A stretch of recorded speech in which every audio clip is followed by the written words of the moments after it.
We had the threat of storm. We had the threat of some major storms where I live yesterday. I know Northwest Arkansas actually got quite a bit. A little power pack storm with some hail. Central Arkansas was mostly spared any kind of, really almost any kind of precipitation. You ever find yourself disappointed when there's like the tornado watch and you end up getting absolutely nothing going on outside? Now, I'm not like disappointed in it, but it's almost like you get yourself like hyped up to be prepared to, have a plan. Almost like it's felt like a foregone conclusion. I wasn't going to be able to sleep for a while, and then nothing happened. It was just dark, and that was it, and ended up being a pretty nice night. So it was almost like a slight disappointment, but not really, because I don't want the violent storms coming through. I don't want to have to worry about dodging branches. Right, you got to be prepared. Isn't that what they say? I think it's a little bit like doctors. A doctor doesn't make any money if he doesn't prescribe you a prescription that says you got to come back every 3 months. Same thing with these newscasters. They don't make any. It's clicks. It's the storm's coming. And it's like, come on, get out of here. All I can do is react to it. So anyway, yeah, but they don't make any money if they don't say come back. You got to check in real quick, so they keep it going. Same with doctors. That we're over prescribed. It's like, man, everybody doesn't need all this stuff. Do we do the same thing sometimes as sportscasters previewing a season for a team? We get accused of overhyping sometimes. People have texted in during the football season, during the basketball season. I haven't seen it yet during the baseball season yet, but I'd say like every 3 or 4 days you get a message from a listener, whether it's on your various social media accounts or on our McClarty Daniel text line, which is 877-377-6463, that you guys did it again. Look, you got us all hyped up for a great season, and this team sucks. I don't know, but in that case, nobody's all like fired up that you're bad. You're trying to sell season tickets, so you're right. That's why they hype it up. Yeah. Well, I mean, we're trying to make sure that you're listening to the broadcast too. But hey, I usually, I buy into the hype with baseball. I bought into the hype with basketball because of the track record of Eric Musselman, and I'm buying into whatever hype comes up for next year for Cal's first team at Arkansas. Maybe football, maybe it was a little bit more hope than anything else, but I guess I was hoping that we wouldn't have any violent storms. We ended up not having them, so that's a good thing. Hey, did you see, so last night, it's SEC softball tournament time, Matt. In a couple of weeks, baseball will be playing, probably, yeah. They'll be playing by now. As long as they secure that bye from the first round of the SEC tournament, a couple of wins is going to do that for you. I think also at the same time getting you a top 8 national seed for the postseason. But in 2 weeks, it will be day 3 of the SEC baseball tournament. So that means there's a very good chance, Matt, that the night before, somebody played in a game that lasted until after midnight. And that happened yesterday at the SEC tournament. Even though there are 7-inning games in softball, there were 2 games that went 14 innings. And the last game, South Carolina at Mizzou, started at 6 minutes after 10 o'clock. And didn't get finished until after midnight. I think not too far after midnight, but still a game that starts on a Wednesday and then ends on a Thursday means you've had a pretty long night. Hogs could be facing the same situation in a couple of weeks because if they're the 4th seed in the SEC tournament, then you're playing the last game in Hoover, which means whenever they told you the first pitch time is 2 hours, you better hope that there isn't any rain. You better hope nobody goes extra innings. Plus 2 hours, yeah. And it also feels like, Matt, those tournaments are the reason why the pitch timer was invented. Because otherwise, it's like a guarantee someone's playing until midnight.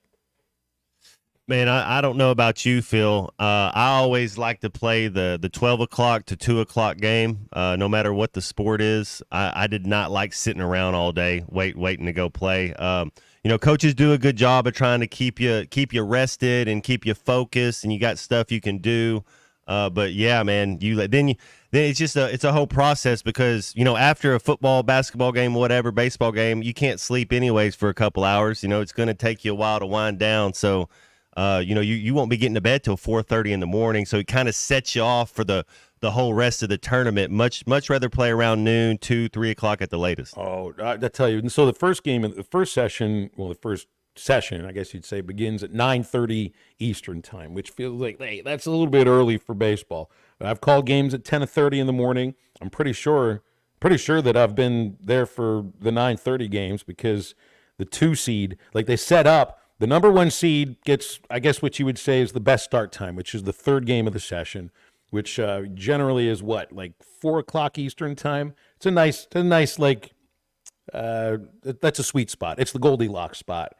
But the 2 seed has to be the early bird and be the worm at the same time and wake up at 5 o'clock and get out there for your batting practice, which for a 9:30 game is going to be about 8 to 8:30. So it is an early morning. But I'd much rather be waking up at 5 o'clock in the morning, knowing full well that I'm going to be tired enough to go to sleep and still wake up at 5 o'clock in the morning and do it all over again the next day, than play the last game of the session, which, I mean, I've been there for it, and it lasted until 1:30 or 1:45 in the morning against Florida in 2015. And I don't know how they were able to come back and win the next day. They actually did. They came back and they actually lost the next day. So maybe that's a reason why. Anytime you stay up playing until 1:30 and it takes 2 more hours to go to sleep, yeah, I feel like you're going to be kind of stuck in the mud throughout the day. So who's going to be stuck in the mud today? I guess it's South Carolina, because they had the game that ended after midnight. The Hogs should get started around 1 o'clock today. It's all dependent upon what time LSU and Tennessee finishes, because it was LSU that got past Alabama in 14 innings yesterday, 3-2. I think they played like a full game. Did they play about a full game without scoring? Yeah, LSU scores in the 6th inning. Nobody scored again until the 7th. That's a full softball game right there, Matt, of absolutely no scoring whatsoever. And then the crazy one was Georgia and Auburn, which is played at Auburn's field because they're the host of the tournament this year, but they're the visiting team in this ball game. So Auburn scores 3 on a home run in the top of the 14th inning. Georgia hits 2 home runs to win it in the bottom of the 14th inning, and they get to celebrate on Auburn's home field. So just some craziness. And that's the reason that was the game that went, gosh, that was a 4-hour and 20-minute softball game. Softball games are not supposed to go that long. Oh, man.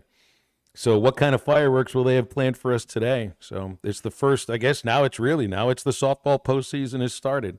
Nobody worries about the softball tournament the way we do about the baseball tournament, in which everyone always is like, no, don't even worry about don't try to win here. Just, forfeit your 2 games and go home and rest for a week and a half and then get out there and play in the games that matter. I don't know if people feel the same way about the softball tournament.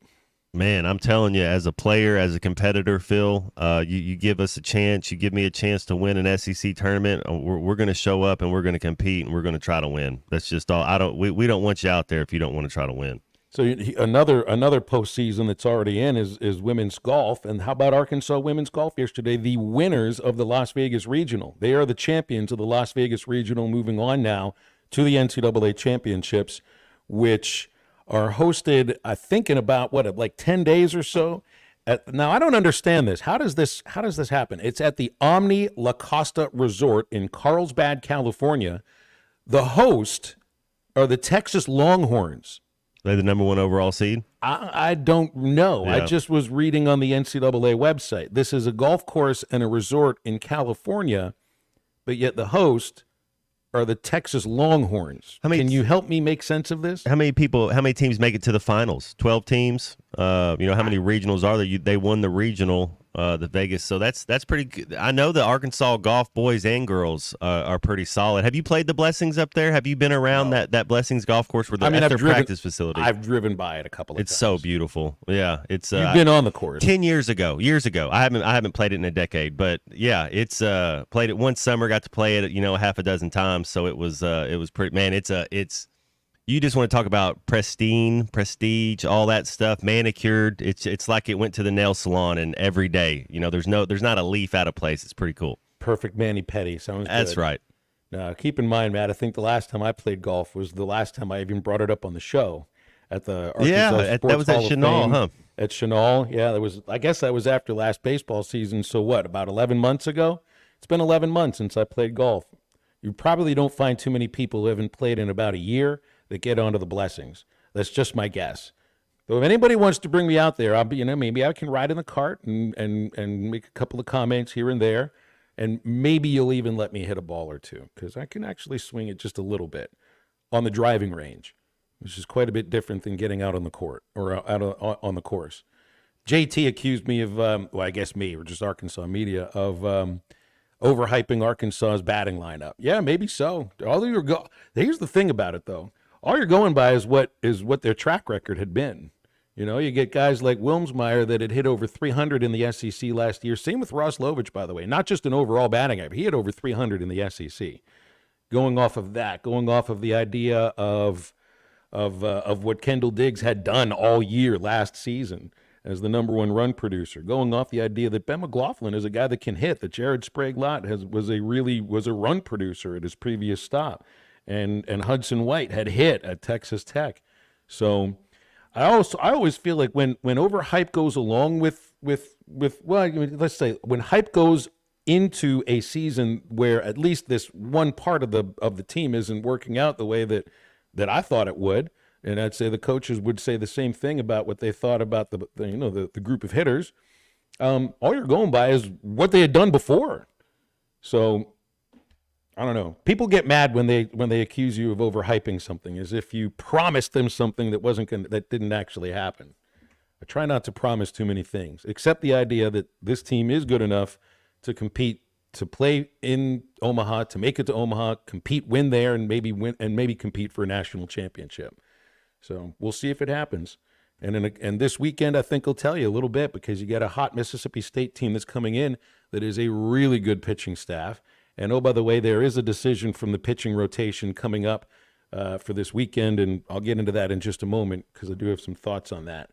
Halftime today, usual Thursday guests, Brett Dolan, who will be on the call for the SEC Plus for the entire baseball weekend, and Bob Holt in hour number 2. Nobody except you and us when we come back after the break. The McLarty Daniel hotline is open for you right now at 877-377-6963. And halftime will be back in just a moment. The Cal era is here. Championship Under Construction is brought to you by Limbird Real Estate Group, serving all of Northwest Arkansas, Missouri, and the River Valley. For all your real estate needs, go to LimbirdTeam.com. Limbird Real Estate Group, serving all of Northwest Arkansas, Missouri, and the River Valley. For all your real estate needs, go to LimbirdTeam.com. Brady Slavens sparks this team to Omaha, and the roadshow continues for the Arkansas Razorbacks. A 4-3 win, come from behind style in the 9th inning. The Razorbacks dogpiling on the field here in Chapel Hill with their 11th trip to the College World Series, and you can call them the Omahas. Listen to every Razorback baseball game on ESPN 95.3 and hitthatline.com. Pay attention. This happens fast. You need money. You get a job. Turns out that job doesn't pay near enough for the nonsense it puts you through every day. You want to move fast, but the clock moves slow. You're smart, though. You know machines. You want to work at a place as fast as you. You call Medley Equipment Company. They need a technician, and they'll teach you everything you need to know to be the best, with pay raises all along. Because Medley keeps you moving. I'm Branch Manager Dennis Mabry. Visit medleycompany.com or see us at 4001 Harper Avenue, Fort Smith, Arkansas. Greatness doesn't happen overnight. It takes time,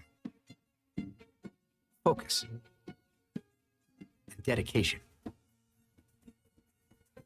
At Shelter Insurance, we understand that because we put in the hard work and dedication for decades. And that commitment is paid off with award-winning customer service for your auto, home, and life insurance. Call Randy Milam in Alma or Brandon Zimmerman in Barley. Barrels and Brews Bottle Shop at the Hub in Chaffee Crossing has everything you need for your favorite activities. Our knowledgeable staff will be glad to help you with the current specials and our new arrivals of must-have bourbons and whiskeys. Hit the cooler for some of the coldest beer in town or choose from our large selection of amazing wines. Order online or call ahead Monday through Saturday from 10 a.m. till 10 p.m. at the Hub in Chaffee Crossing. Barrels and Brews, voted best of the best in Fort Smith. It will put a smile on your face.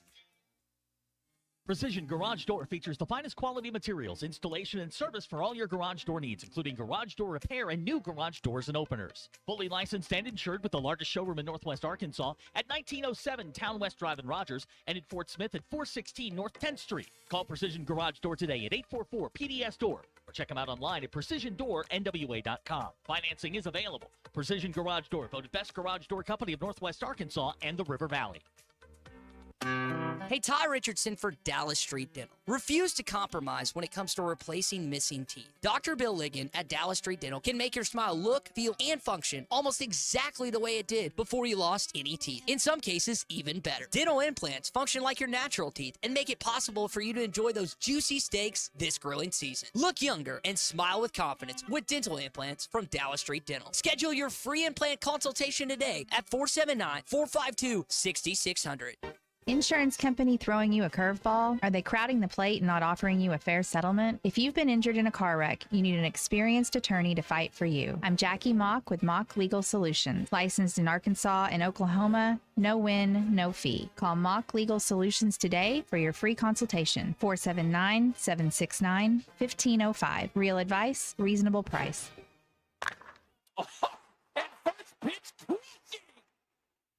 The Lynx at Chaffee Crossing prides itself in providing award-winning barbecue. Whether you're craving ribs, pork, brisket, or chicken, we can satisfy any appetite. Stop in and watch Razorback baseball and enjoy everyday food and drink specials like $2 domestic beer or $3 premiums. The Lynx at Chaffee Crossing is here and ready to serve you the best barbecue in the River Valley. The Lynx at Chaffee Crossing next to Deer Trails Golf Course.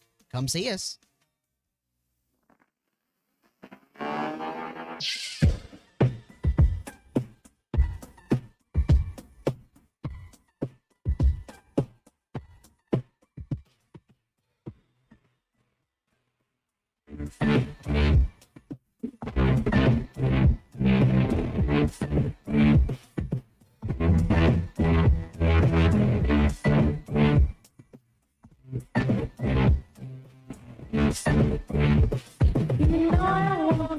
With no fiction, the wilderness coming.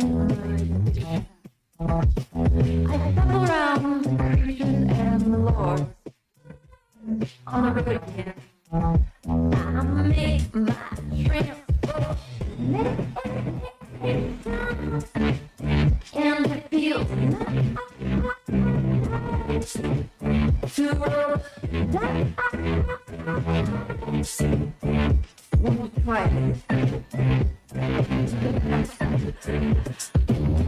Find Halftime on 99.5 in Northwest Arkansas, 95.3 in Fort Smith and the River Valley, 96.3 in Hot Springs and Central Arkansas, 104.3 in Harrison and Mountain Home, and everywhere on hitthatline.com. Join the conversation. Call or text ESPN Arkansas on the McClarty Daniel hotline, 877-377-6963. Now back to the hosts. Here's Phil Elson and Matt Jones. Dave Van Horn had a Zoom press conference 9:45 this morning, and they're sticking with the same rotation that they've had for pretty much the entire season, with the exception of the series against South Carolina. Against Florida. Hagan Smith, Brady Taggart, and Mason Molina in that order. And I don't think this is a surprise. I don't think it's a surprise. There's been a lot of talk about potentially a move in the rotation. We brought it up. Maybe a Gage Wood in for a Mason Molina.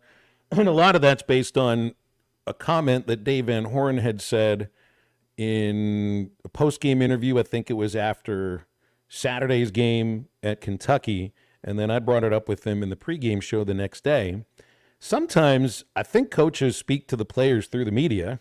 Maybe Dave was doing that with the idea of Gage Wood's about to take somebody's job, and he actually is not about to take somebody's job, at least not this weekend. So, I mean, there are meetings you can have with somebody. There are, face-to-face conversations. But there also could just be moments where a coach speaks off the cuff and ends up maybe delivering a bit of a message to a player or a pitcher through the media. I don't know if that was his intent, but it certainly stirred up conversation about the rotation, and it turns out there's no change. Hey, when they quit talking to you, when they quit talking about you, that's when I would worry. That's a good. Hey, the competitors. I think Coach Van Horn knows how to push the right buttons. It's psychological at that point, and I mean he's been doing it for a long time at a high level, extremely high level. Well, so a word that I've had in my mind throughout this season has been steadiness, and that's what a good pitching staff does for a team. Now, there is that clear separation between Hagen and the other two starters on the team, but as I brought up yesterday, there's a distinction between Hagen and every other pitcher that wears a uniform in baseball right now that's not a professional pitcher. So starting pitching is supposed to settle a team down. It's supposed to make you feel, and because you know it's true, that you've got a chance to win any game that you play. And upsetting that here, especially when you're talking about veterans, it's not just like a guy that just came out of nowhere as a freshman and has caught fire, and now he's had a couple of tough starts in a row, and you can make that change because he doesn't have the track record of somebody like a Mason Molina. Well, Molina's got a track record. Also, before this, these last couple of starts, there was a reason that he'd moved to Saturday because he had become a little bit more dependable. So it's also, I think it's a treatment of veterans in a way where they get a little extra rope, right? So hopefully it works out. I don't see how you make that change. You also wonder about the mindset of the player that's being removed from that spot. And his role changes completely. And to me, that's different than like taking a Ty Wilmsmeyer out of the starting role in center field and yet still utilizing him as a pinch runner and a defensive player late in the game.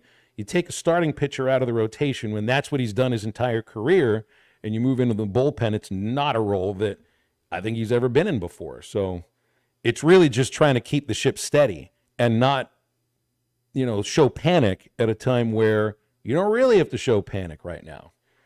So I'm interested to see the role that Wood has this weekend, and it's probably the same role.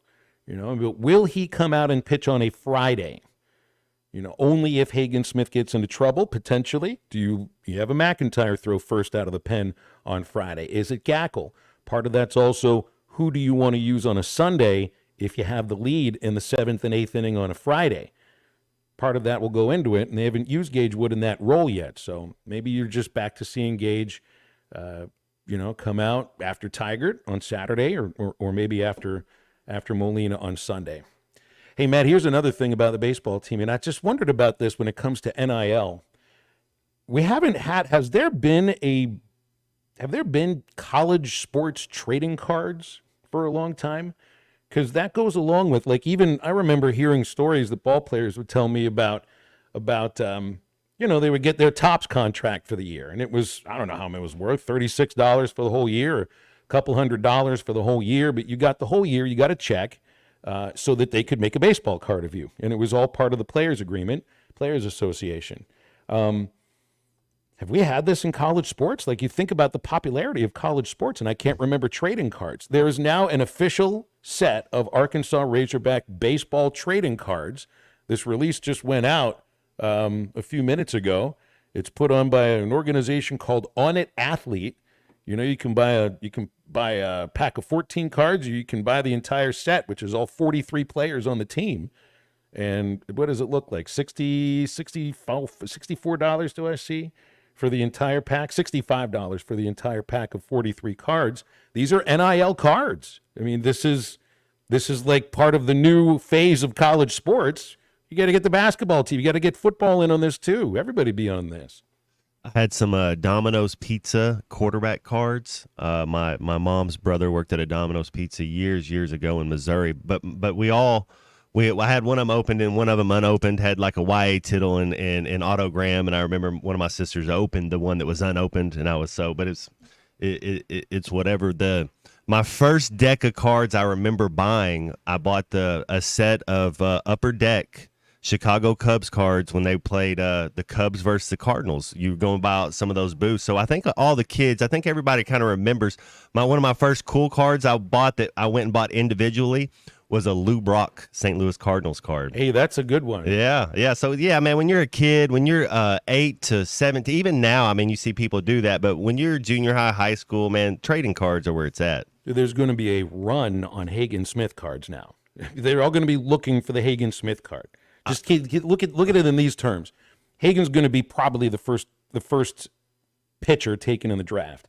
The first player taken in the draft last year, Paul Skeens, the Pirates called him up yesterday. He's going to make his major league debut Saturday, less than a year after he was finished pitching college. Hagen Smith has numbers that Paul Skeens had last year, if not a little bit better in some cases. Hagen could be making, theoretically, like this is true. This is how good Hagen Smith is. He could theoretically be making his major league debut next year, by now, if things are on the same track as Paul Skeens. You realize what his card will be worth in people's eyes as a prospect of that nature? This will be the most valuable college card going on in the country right now, at least for college baseball. Pretty cool, man. You got just a bona fide superstar up there. SEC's where it's at when it comes to talent, and it's cool when he's one of your own. It's cool when you have the best pitcher in the country, and you know it has to give you a little confidence. You know, I think to these NBA playoffs a little bit, and looking around, players get hurt, other players are stepping up. But when you have a guy like that you know that's going to be there and what you can get from him, and in a word, the consistency of Hagen Smith has just been unmatched. Well, that was a thing too. It's like Skeens was incredibly consistent until the Hogs knocked him around in Hoover. And I think that was the only time that he really got knocked around. And you realize like they won the College World Series last year in the finals against Florida without Skeens even pitching in it, because he had to pitch in the last game against Wake Forest to make it to the finals. So you could be in a situation, truthfully, that if Hagen has to pitch in the same game, if you get to Omaha, you actually may have to win the finals without him, which is kind of crazy to think about. The idea that their record with him and the record without him as the starter is quite a bit different. Big Keith has called us on the McLarty Daniel hotline. Hey, Big Keith, what's up? Hey, Big Keith up in the house. How you guys doing today? Great, thank you. Big Keith. They've been they've been having baseball cards for the college teams since I was in high school. They've been doing it, but they were only done through the college itself. It wasn't done through Topps or no name brand. Yeah, we've had the giveaway from. I remember last year, you had a stack of almost 100 of them, and this year they've given out 4 different stacks. I think there's another pack that's given out on Friday. I don't know if those are viewed the same way that these kind of cards are. There's really not anything on the back of those cards. I love those cards, don't get me wrong, but there's nothing on the back, and I would think that if there's information on both sides, it might be worth a little more. Oh, well, the ones I used to get did have some information on the back. Basically, the college student, what they're doing, what their major is, what their interests are, stuff like that. But I'm from California, so it might be different out there than it was here, But I just wanted to tell you about they've been having cards, and they are collectible, and people really like them a lot. So, do you have so what's your favorite card that you have collected, Big Keith? I have. Are we talking about the college kids, right? Anything. You sound like a card collector, so your favorite card out of all of them. Well, that was back in the day, I got a Don Manning rookie card, a Jose Canseco rookie card, but I really I got some cards that were released through the post office. It was a limited run, only 500 or 5,000 of them was made by Topps. And it's a set of 4, and it was to commemorate the baseball card stamps that they released back in the 80s. Okay. And I got a couple sets of those. Those are probably really high valuable because no one ever heard of them or knows about them, but they are made by Topps, which is no name. Synonymous. And then synonymous. And then but I do have a college one of a famous pitcher that was for Fresno State. I forgot who his name was. But I have one of his. Well, sounds good, Big Keith. You got quite a bit of them there, and appreciate the phone call. Good to hear from you today. It's 877-377-6963 to get with us on calls and texts. I didn't write the gentleman's name down, but a listener had sent me some baseball cards before. Look at this one here, Matt. This one cracks me up. This one is from, it must be from the 60s at some point. This is Bill Verdon, who was a great outfielder for the St. Louis Cardinals and the Pittsburgh Pirates. And the gentleman who sent me this, because he knows I'm a Pirates fan, he scratched out, because this was after Verdon was traded, he scratched out St. Louis Cardinals and wrote Pirates on it for me. That's a one of a kind right there. Well, yeah, I don't really know if it's worth very much anymore. Because once you write on these things, unless it's the actual person whose face is on it and their autograph, kind of diminishes the value a little bit. That's but it's a pretty cool one because Yeah. he did it on his own. All right, we'll break. We got much more on halftime in just a moment on ESPN Arkansas and hitthatline.com. This is Halftime. You can now download our new app in the iTunes or Google Play Store. Listen anytime and anywhere on your favorite mobile device. Just search Hit That Line now. The best selection of RVs is now even better at Wheels RV in Springdale. Wheels RV has added Brinkley RVs to the already loaded lineup of Grand Design and Forest River products. See the Brinkley Model Z, the latest innovation in luxury fifth wheels. And like always, every new RV comes with a lifetime warranty, so you can camp with confidence. So stop in and find out why Wheels has been voted best RV dealer year after year. Wheels RV, 5 miles west of exit 72 off of I-49 in Springdale. Seek, explore, discover with Wheels RV. Whether you own a local business or a global one, you know that these days, generating growth is a challenge. By teaming with Bank of America, you'll not just stay ahead of the curve, you'll move it. With access to experts, award-winning insights, and business solutions so powerful, you'll make every move matter, locally and globally. Visit bankofamerica.com/banking for business to learn more. What would you like the power to do? Copyright 2024 Bank of America N.A. It's spring cleaning sale time at Jelco Outdoors. Savings from 50 to 75% off on select clothing, footwear, hunting and fishing equipment, casual clothing, hunting clothing, work clothing for men, women, and children, work boots, safety shoes, western boots, all 50 to 75% off. Rods, reels, baits, hunting equipment, all 50 to 75% off. Select group of handguns, rifles, and shotguns in the firearms department at cost or below. Don't miss the big spring cleaning sale at Jelco Outdoors in Fort Smith. When you need tough and paint just isn't enough, check out River City Coatings in Van Buren. When it comes to your metals, paint can peel and crack over time. Whether it's your patio furniture, rims or trims on your automobile, or heavy equipment, no one has time for a redo. Powder coating provides the toughness you need. Preserve your investment with powder coating from River City Coatings. River City Coatings, certified John Deere, Caterpillar, ISO 9001, Packer, and UL provider of tough. River City Coatings, 471-7675 or online at rivercitycoatings.com. Are you an angler having trouble finding all the bait, tackle, and more for your fishing needs? Make a Wake Bait and Tackle, now located in Fort Smith next to Witts Marine on North 11th Street, is your place. Make a Wake Bait and Tackle also has the largest selection of plastics in the River Valley. Reactor Innovation, Bobby Garland, Zoom, Mega Bass, and more. Check out the Daiwa Rod and Reels. Make a Wake Bait and Tackle, 803 North 11th Street in Fort Smith, 479-926-9320. Also get your rod and reels repaired. Come see us next to Witts Marine at Make a Wake Bait and Tackle. Sometimes I'm in a hurry. Stay in the slow lane, buddy. That's when I use the Sodies app to order my favorites and pick up in their drive-thru. They even offer a 10% discount on your first app order. Experience different at Sodies Wine and Spirits off I-540 on Phoenix Avenue. Every day is worth celebrating at Uncorked. Cocktails, wine, craft beer, bourbons, and unbelievably great food. Uncorked on Phoenix Avenue next to Sodies.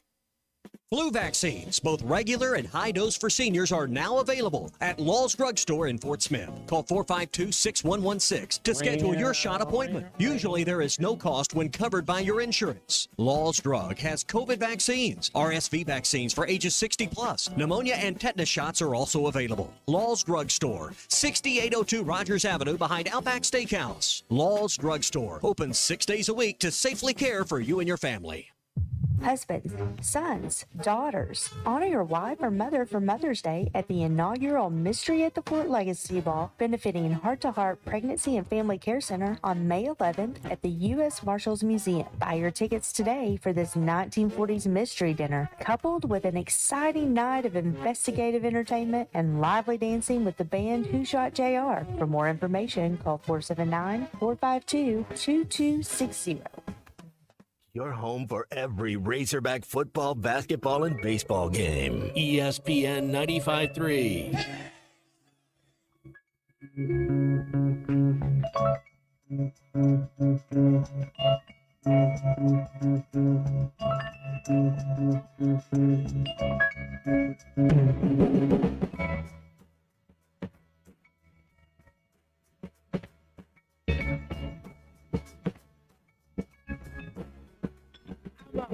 15 that morning, my friend was done.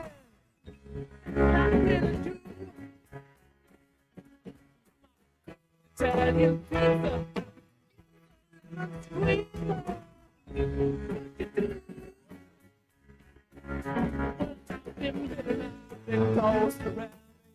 she right in this town.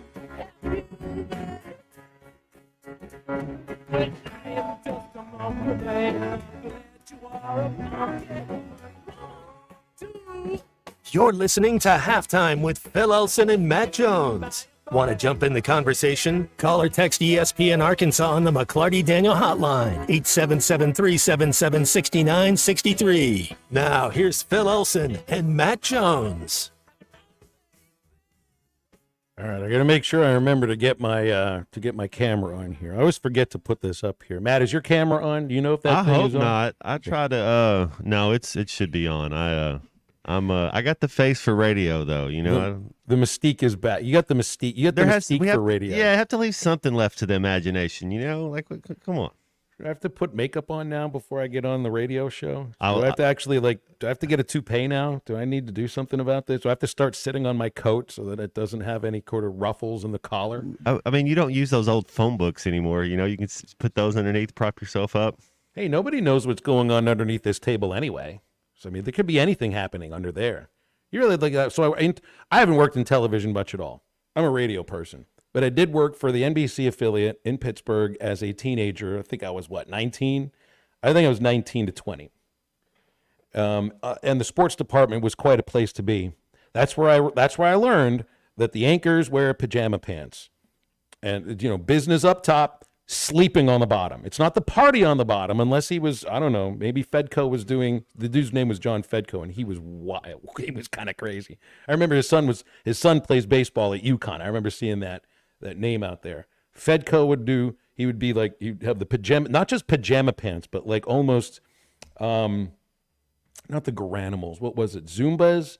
Kind of like looked like zebra, almost like zebra striped pajama pants. But then up top, it was, how do you do suspenders and a coat and a tie on the top and pajama pants on the bottom? I thought I was really impressed by the suspenders with pajama pants. You ever watch Weekend Update with Michael Shea and Colin Yost? Yeah. So Michael Shea wears the same suit every single Saturday, and he does the same concept where it's like those AN1 baggy shorts that he has underneath, but he wears the same little shirt. It's almost like he doesn't even untie it. He just slips it back on and slips it back off and puts it all on the hanger at one. But whenever you get back there, you see that. Man. Well, now it's like anchors are sitting on, first of all, in ESPN, they're standing all the time now. And the conversation shows, you better be wearing regular pants. They got to wrap around pajamas. the 360 camera view, all that stuff. Yeah. But I guess there is a little mystique with TV too. Got to be a little mystique. One, it's like, does that person really look like that off camera? Two, what's going on underneath the table? And do you really want to know? And what happened to Kenny Smith's knees? Like, where your stumps at, man? You just go down to the knee. That can't be real. I'd never even thought about that. You look at him and you look at how those knees, you're like, no, you didn't play for North Carolina. You did this, whatever. Okay, you're joking. You sound like the girl that was on the airplane a year ago. It's like that MFer in the back is not real. You're like, no, that dude over there, his knees are not real. Those are not real knees. What was the one? She goes, I'm Instagram famous. It's like, oh man, she likes her some her, doesn't she? That was a different one. That was a different one. That was a much different one. What did I even plan on getting into in this segment? Sometimes I never quite know. 877-377-6963 for calls and texts on the McClarty Daniel hotline. Oh, there it is. Yeah, basketball. What is going on here with the NBA officiating? 78 instances of incorrect or non-calls that are being sent by the Pacers to the NBA office. That's got to be some kind of a record. Either that or they're just like, you know what? Just take half the calls of the entire game and throw them in there, and they're mostly going to be wrong. Phil, I haven't seen anything like it before. Even the Minnesota-Denver game, but they're just blatantly missing calls, and then the coach, if it's Rick Carlisle or Denver's, they come up and get on them. They don't tee him up, and they go, "Yeah, I missed that call." It's like, what is? It's like all I saw was I saw a highlight. I can't call it a highlight because it was a low light, and this was like a minute 30 left in the game. A phantom double dribble call. That's okay. Yeah. And so it wasn't an inadvertent whistle. So what do you got to do? Go to a jump ball? Because all they did was go, "Oh, my bad. Y'all just keep playing." You know. And then Rick Carlisle's pulling it. He doesn't have any hair left, or he'd be pulling it out. He's like, somebody just help me. You know, because it doesn't. When you get to this highest level of competition, you got to have a little more consistency. That's what you want. I mean, if the strike zone it was changing inning by inning, you'd be losing your mind. It's the same thing. It's such an inconsistent view that they have right now. Oh, well, I guarantee you there are some moments in college baseball that it feels like that strike zone changes inning by inning. In Major League Baseball, too. It's just because you feel like there are gray areas where you can accept that certain calls, Bubba will call them the 50-50 call on the edge of the strike zone. Some of them are going to go your way. Some of them are not going to go the other way. You know, strike zone is one thing, but it's supposed to be it's left open to umpires' interpretations. It's the same thing in some cases about fouls and basketball. Oh yeah. Look though, I mean, like a travel is a travel. I know in the NBA, travel is different than it is in college basketball. Double dribble is double dribble, and an inadvertent whistle is different than, you know what, we just totally screwed that one up. Yeah, no, I've seen in the way you can slow down instant replay, I guess it doesn't help the officials that much, but it has seen a little bit weaker than usual. It's just like there's an inconsistency of it where maybe for an 8-minute stretch, man, they call it kind of tight. It'd be like pass interference to not pass interference. It's like for a 10-minute stretch, they call it tight, and then the rest of the game, they just let it go. It's like, well, as a player, you want consistency. I need to know how it's going. You can't, if you're inconsistent, you get frustrated. Things happen. You just got to. The officials need to be more consistent. No question about it. Well, and to your point here, it's like the idea of the gray area things should be consistent. A strike in the first inning is a strike in the ninth inning. Should be. You always hear this though in basketball, and I think you hear it in football too. Let the players decide. Right. Let them decide. Get out of the way. Just kind of, when I hear that, I'm hearing just let anything happen. Just let pass interference happen, you know, when somebody just heaves it down the field and the guy actually could have made a catch on it, but he didn't because he was interfered with. Don't throw the flag because let the players decide. You saw this in the women's Final Four, too. There was a clear foul. It got called. Everybody was up in arms about it. Let the players decide. Well, in some cases, the players are the reason the foul happened anyway. And that's it, the blatant fouls. You let bumping is racing. You know, you let them play, let them be physical, no question. But you know a foul when you see it, and that's what if they foul them, then call it. You know, don't let them get away with it the last 2 minutes. But I'm in favor of the whole game letting players play. And if you let them play, I think it's easier to call fouls. If you start out tight and then try to change it, but hey, you got to tip your hat to the officials. I could never be an official. I mean, it's got to be a tough, thankless type of job, you know? Go get the manual that's over there. The only good official is like the one you don't talk about, right? Like only good snake's a dead snake. It's like as long as you don't talk about the official did great. What did I learn recently? There's an SEC umpire. You wonder about like what else do these guys do to make a living? Seth Buckminster, I think is his name. He had a role in Flowers of the Killer Moon. So he's an actor too. And I would think like a guy who's an umpire professionally might play an umpire in a baseball movie too. Maybe he's done that as well. But apparently like he had a real role. You never know what some of these guys do. So Carlisle here said, I thought this was just from one game, 78 instances of incorrect or non-calls. They identified 29 questionable refereeing decisions from game one, according to the Brian Windhorst story, and then identified 49 plays from game two that the Pacers felt were incorrectly called or not called at all. Now, of course, the officials are all getting graded at the same time. I had a moment at the Little League game the other day. We get an umpire. You never know who's watching. The umpires, if they feel like a supervisor's watching, they're going to be they're they're going to try to call it right to the letter of the law. It's like when you're teaching a class and you're a student and the principal came in to watch the teacher teach that day. You knew you had to be on your P's and Q's. Well, they're all getting graded too, just on every single game. Every umpire, every official in the NFL or NBA is getting graded. Because they all want postseason success as well too. You know, you don't want the phone call that says we don't need you anymore. We'll see you next year. You want the phone call that says welcome to Omaha. So we had a guy. This was at the Little League game at the junior deputy 2 days ago.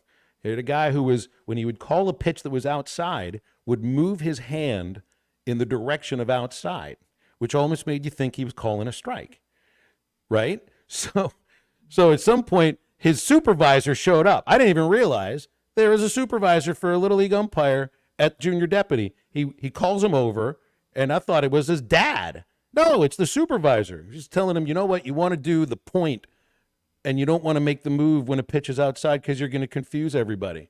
They're doing that in Little League, man. Hey, I got a chance to see somebody get ejected when my son got his first ever base hit. Can we send that into the league office? That was entertaining. Rick Carlisle got ejected yesterday.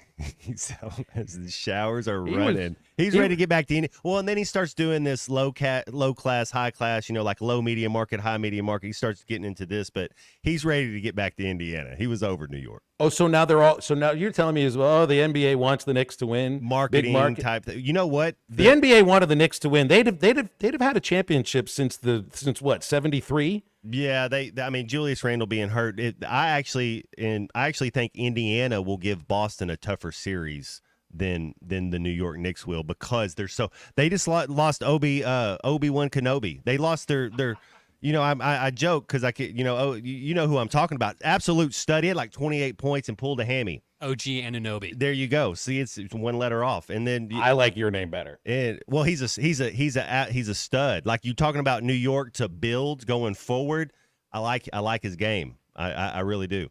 I mean, come on now. It's like you're saying that the league wants the Knicks to win and like presenting that as evidence. This franchise has been to how many finals in the last 40 years? They haven't won a world championship since the merger, for crying, since before the merger. Don't give me that. Reggie Miller said he has the deed to Madison Square Garden. It's his second home. And apparently they had a very special chant that he was told about on the air yesterday, too. Hey, they get very special specials at Fish City Grill in Rogers all month long. Beer battered cod tacos, redfish, double Oscar. Crawfish season is going on right now, at least for the next month. It's the best in Northwest Arkansas, and it's the perfect patio weather. Full-service patio and a cover outside. That's at Fish City Grill in Rogers, South Bellevue Road, 479-636-8833, and fishcitygrill.com. Stay with Halftime. We'll wrap up the first hour next. This is Halftime. Oh no, what happened to your windshield? I had an accident. I'm definitely going to have to get a new one. You should call Mr. Auto Glass on Towson Avenue. I have to be careful. I have all this technology in my windshield. Technology? Yes, things like adaptive cruise, rain sensing wipers, and lane assistant. Well, the folks over at Mr. Auto Glass can definitely calibrate all of that for you. They are super friendly and fast. You should give them a call. What's that number? 782-4441. Okay, I'll give Mr. Auto Glass a call. 782-4441. Hello, this is Sebastian County Assessor Zach Johnson here to remind you to assess your personal property by May 31st to avoid late penalty. You can do this in person at one of our 3 locations, over the phone, or online by going to www.countyservice.net. I would also like to remind any current homeowners or individuals buying their homes on contract to contact our office and check on your eligibility for the Homestead Tax Credit. Contact us today to see if you qualify. The Homestead Tax Credit can save you up to $425 off of your tax bill. This ad sponsored by Sebastian County Assessor and paid for by Amendment 79. We're going over to the Johnson's yard. You're gonna love it. It's like an all-you-can-eat buffet over there. Well, what about that yard over there? Oh, we can't go in that yard. You see that yellow sign? That says Mosquito Joe. What do you think, I was born yesterday? Actually, yeah, we both were. Don't be a mosquito buffet this year. Call Mosquito Joe for a free quote at 479-202-9960 or visit arkansas.mosquitojoe.com. Outside is fun again. When it's time for breakfast, Calico County is making it all from scratch. You have the dedicated early morning crew at Calico are cooking up and serving buttermilk pancakes, moist biscuits, rich waffles, country fried potatoes, 3 types of gravy, and of course their famous cinnamon rolls and much more. They serve all of this and a lot more 7 days a week until 11 a.m. Stop in, call ahead, or get it to go. Or just come by and pick up a dozen cinnamon rolls for the office. For breakfast, lunch, dinner, or catering, roll on into Calico County. They're home cooking good. Calico County, just off Rogers Avenue behind Randall Ford. Let's see. Leaky faucet Tuesday. Water flooding the yard. Better put that down for the middle of the month when the bills aren't due. Honey, what are you doing? Planning our plumbing problems, of course. You can't plan our plumbing problems, but you should plan our plumber. What do you mean? Like all important contacts, I keep Westark Plumbing in my phone. They're always there when we need them, and they don't overcharge since they know we don't plan our plumbing problems. Here, honey, here's their number. 646-5151. Thanks, babe. Westark Plumbing. We keep you flowing. Arkansas Fuel Injection in Fort Smith has been providing quality work for all new and rebuilt diesel pumps and injectors for over 25 years. They are a certified diesel shop with a team of quality technicians that ensure the highest quality workmanship and warranties all their work. They are open Monday through Friday 8 to 5 and has emergency service available 24 hours a day. For all your diesel pump, fuel injection, and parts needs, stop by Arkansas Fuel Injection, 6300 South 29th Street, Fort Smith. Call them today at 1-800-817-7709. Arkansas Fuel Injection. Before you buy that next car or truck, stop by Broadway Motors in Van Buren. The best of the best for 2 straight years. Michael and his team offer the best prices on the best quality pre-owned vehicles in the River Valley. They invite you to stop by and check it out for yourself. Or if you prefer to check out their inventory online or even do your financing online. Michael has built his reputation as a husband, father, and owner-operator since 2006. Broadway Motors, 806 Broadway in Van Buren, or online at BroadwayMotorsAR.com. Dozy Place has now been serving award-winning steaks for over 20 years. Celebrate your special birthday, holiday, person, or just because at Dozy Place. Start with delicious appetizers and your choice of drinks from the largest selection of wines, beer, and liquor in the River Valley. Dozy Place is open Tuesday through Thursday 5 till 9 and Friday and Saturday 5 till 10. Reservations are recommended, so call 784-9111. 784-9111 for Dozy Place, 422 North 3rd Street, Fort Smith. Your home for every Razorback football, basketball, and baseball game. ESPN 95.3.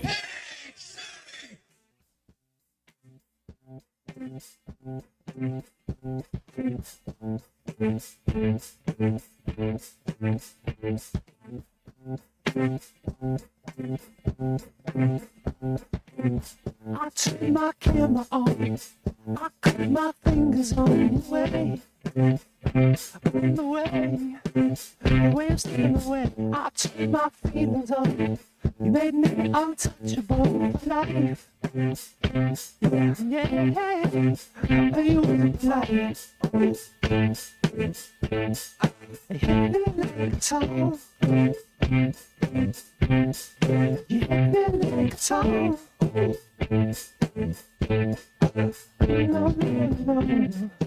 Welcome back into Halftime Live from the Crabtree RV Studios. Crabtree RV Center in Alma, where we make your dreams come true. All right, most who are listening here, if you listen to the baseball games, you've listened to halftime these last almost 6 years, you know I am not a believer in the broadcaster jinx. And then every once in a while, you see something that makes you wonder, is this real?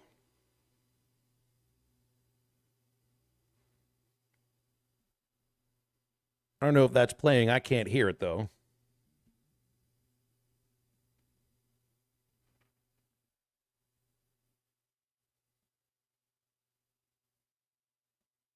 Well, nothing's playing on Don't the take air. this But the wrong way, but You we got are it. Here it is. already a no-hitter alert. Yoshinobu Yamamoto, before he throws a single pitch tonight against the Marlins, we have a no-hitter alert. Okay. Enjoy what could be a no-hitter from Yamamoto. You know Jazz swinging first pitch. Right here on MLB Network for Harold. CY, I'm Greg. We have a no-hitter alert. Enjoy this game live on MLB Network. This boy looks in the major leagues to establish himself as that guy. Dodgers looking for a 6th straight win and a 13th out of their last 15 after they took the first game 6-3 last night. Yamamoto comes home, and off we go. And the aggressive Marlins get a first pitch swing and a high fly ball and a home run for Jazz Chisholm on the first pitch. That is, when you can bring it down, that is some efficient jinxing, if there is such a thing. The announcer's curse. Wow. It took one pitch. Now, this is not an on-site broadcast that you were listening to at the start. That was the MLB Network studio that then sent it to the, I think that was the Dodgers broadcast. So, yeah, it took one pitch for Greg Amsinger's, I don't know if it was like it is an alert. An alert would be a prediction for his prediction. And then it was Chris Young that says Jazz Chisholm first pitch swing. But he was the one who was right about that. So it was reverse jinx, but Young was absolutely right about what happened. Yeah, he just a bit outside. It is I would say that's the most efficient fake jinx that I've ever heard of before. Very well done, Greg Amsinger. Take a bow. Hour number 2 of halftime is coming up. 877-377-6963 for calls and texts on the McClarty Daniel hotline. Bob Holt joins us in about 20 minutes, and we are right back.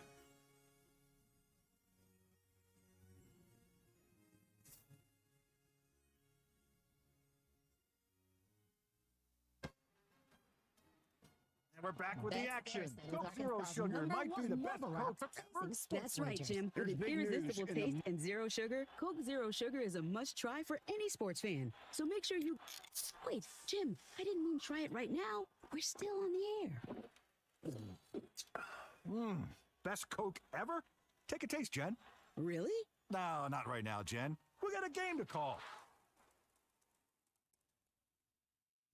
Bet Saracen is Arkansas's #1 mobile app for placing sports wagers. There's big news in the mobile sports betting business. Bet Saracen was just named the 15th largest sports book in America. That's because Arkansans like to do business with a winner. Find all your winners on Bet Saracen. Download it today and look for my RR prop bet specials. I pick them, you win them. Bet Saracen is Arkansas's favorite sports wagering app. Gambling problem? Call 800-522-4700. The Wave Rural Connect Shoal Creek Zone is open. Fast fiber internet, TV, and home phone available. This covers Midway, New Blaine, Scranton, Delaware, and other areas. Even if this isn't your zone, check your address. We might be available for you. Get your whole home solution. Internet, TV, and phone from a local provider. Go to signup.waveruralconnect.com or call 1-833-492-8372. Arkansas Valley Electric and Wave Rural Connect, changing the communities we serve.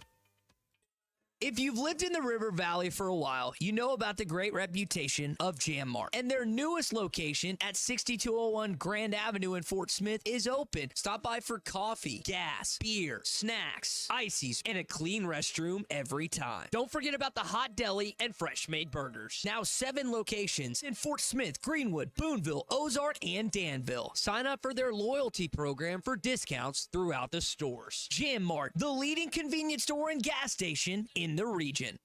Hi, this is Garen Armstrong with Shamrock Roofing and Construction. That small roofing company my father started 45 years ago has now become one of the largest roofing companies in America by following one rule, the golden rule. No one can install a better roof at a better price, a better warranty than Shamrock Roofing and Construction. Let our local family serve your family. Shamrock Roofing and Construction. Call today or visit us online at shamrockroofer.com. ESPN Arkansas weather. For today, lots of sunshine. Our high temperatures this afternoon in the upper 70s to lower 80s. We should remain clear to partly cloudy tonight and overnight low right around 55. As we head into Friday, lots of sunshine. Our high temperatures Friday, mid to upper 70s. I'm Sally Russell with your forecast on ESPN Arkansas. The weather is brought to you by Come Get You Some, Arkansas's premier off-road superstore. Call 782-MUD today. KERX Paris Fort Smith. This is halftime, coming at you from the Crabtree RV Studios on ESPN 95.3. Coming to you live from the Crabtree RV Center Studios. Broadcasting on ESPN Arkansas and streaming on hitthatline.com. We got a good one tonight. You got a team in here that's the perspective.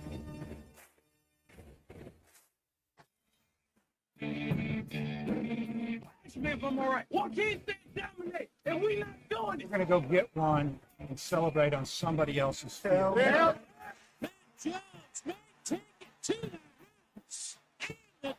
Both said you had very motivational words at halftime. It's halftime with Phil Olsen and Matt Jones. From the bottom of my toes to the top of my head. My heart, dog. Let's go, man. I have zero respect for saying no moss at halftime. Even one Razorback. It's vintage Matt Jones. 1, 2, 3. Here we go. Right now, let's take the field. Call or text on the McClarty Daniel hotline, 877-377-6963. Now, here's Phil Olsen and Matt Jones.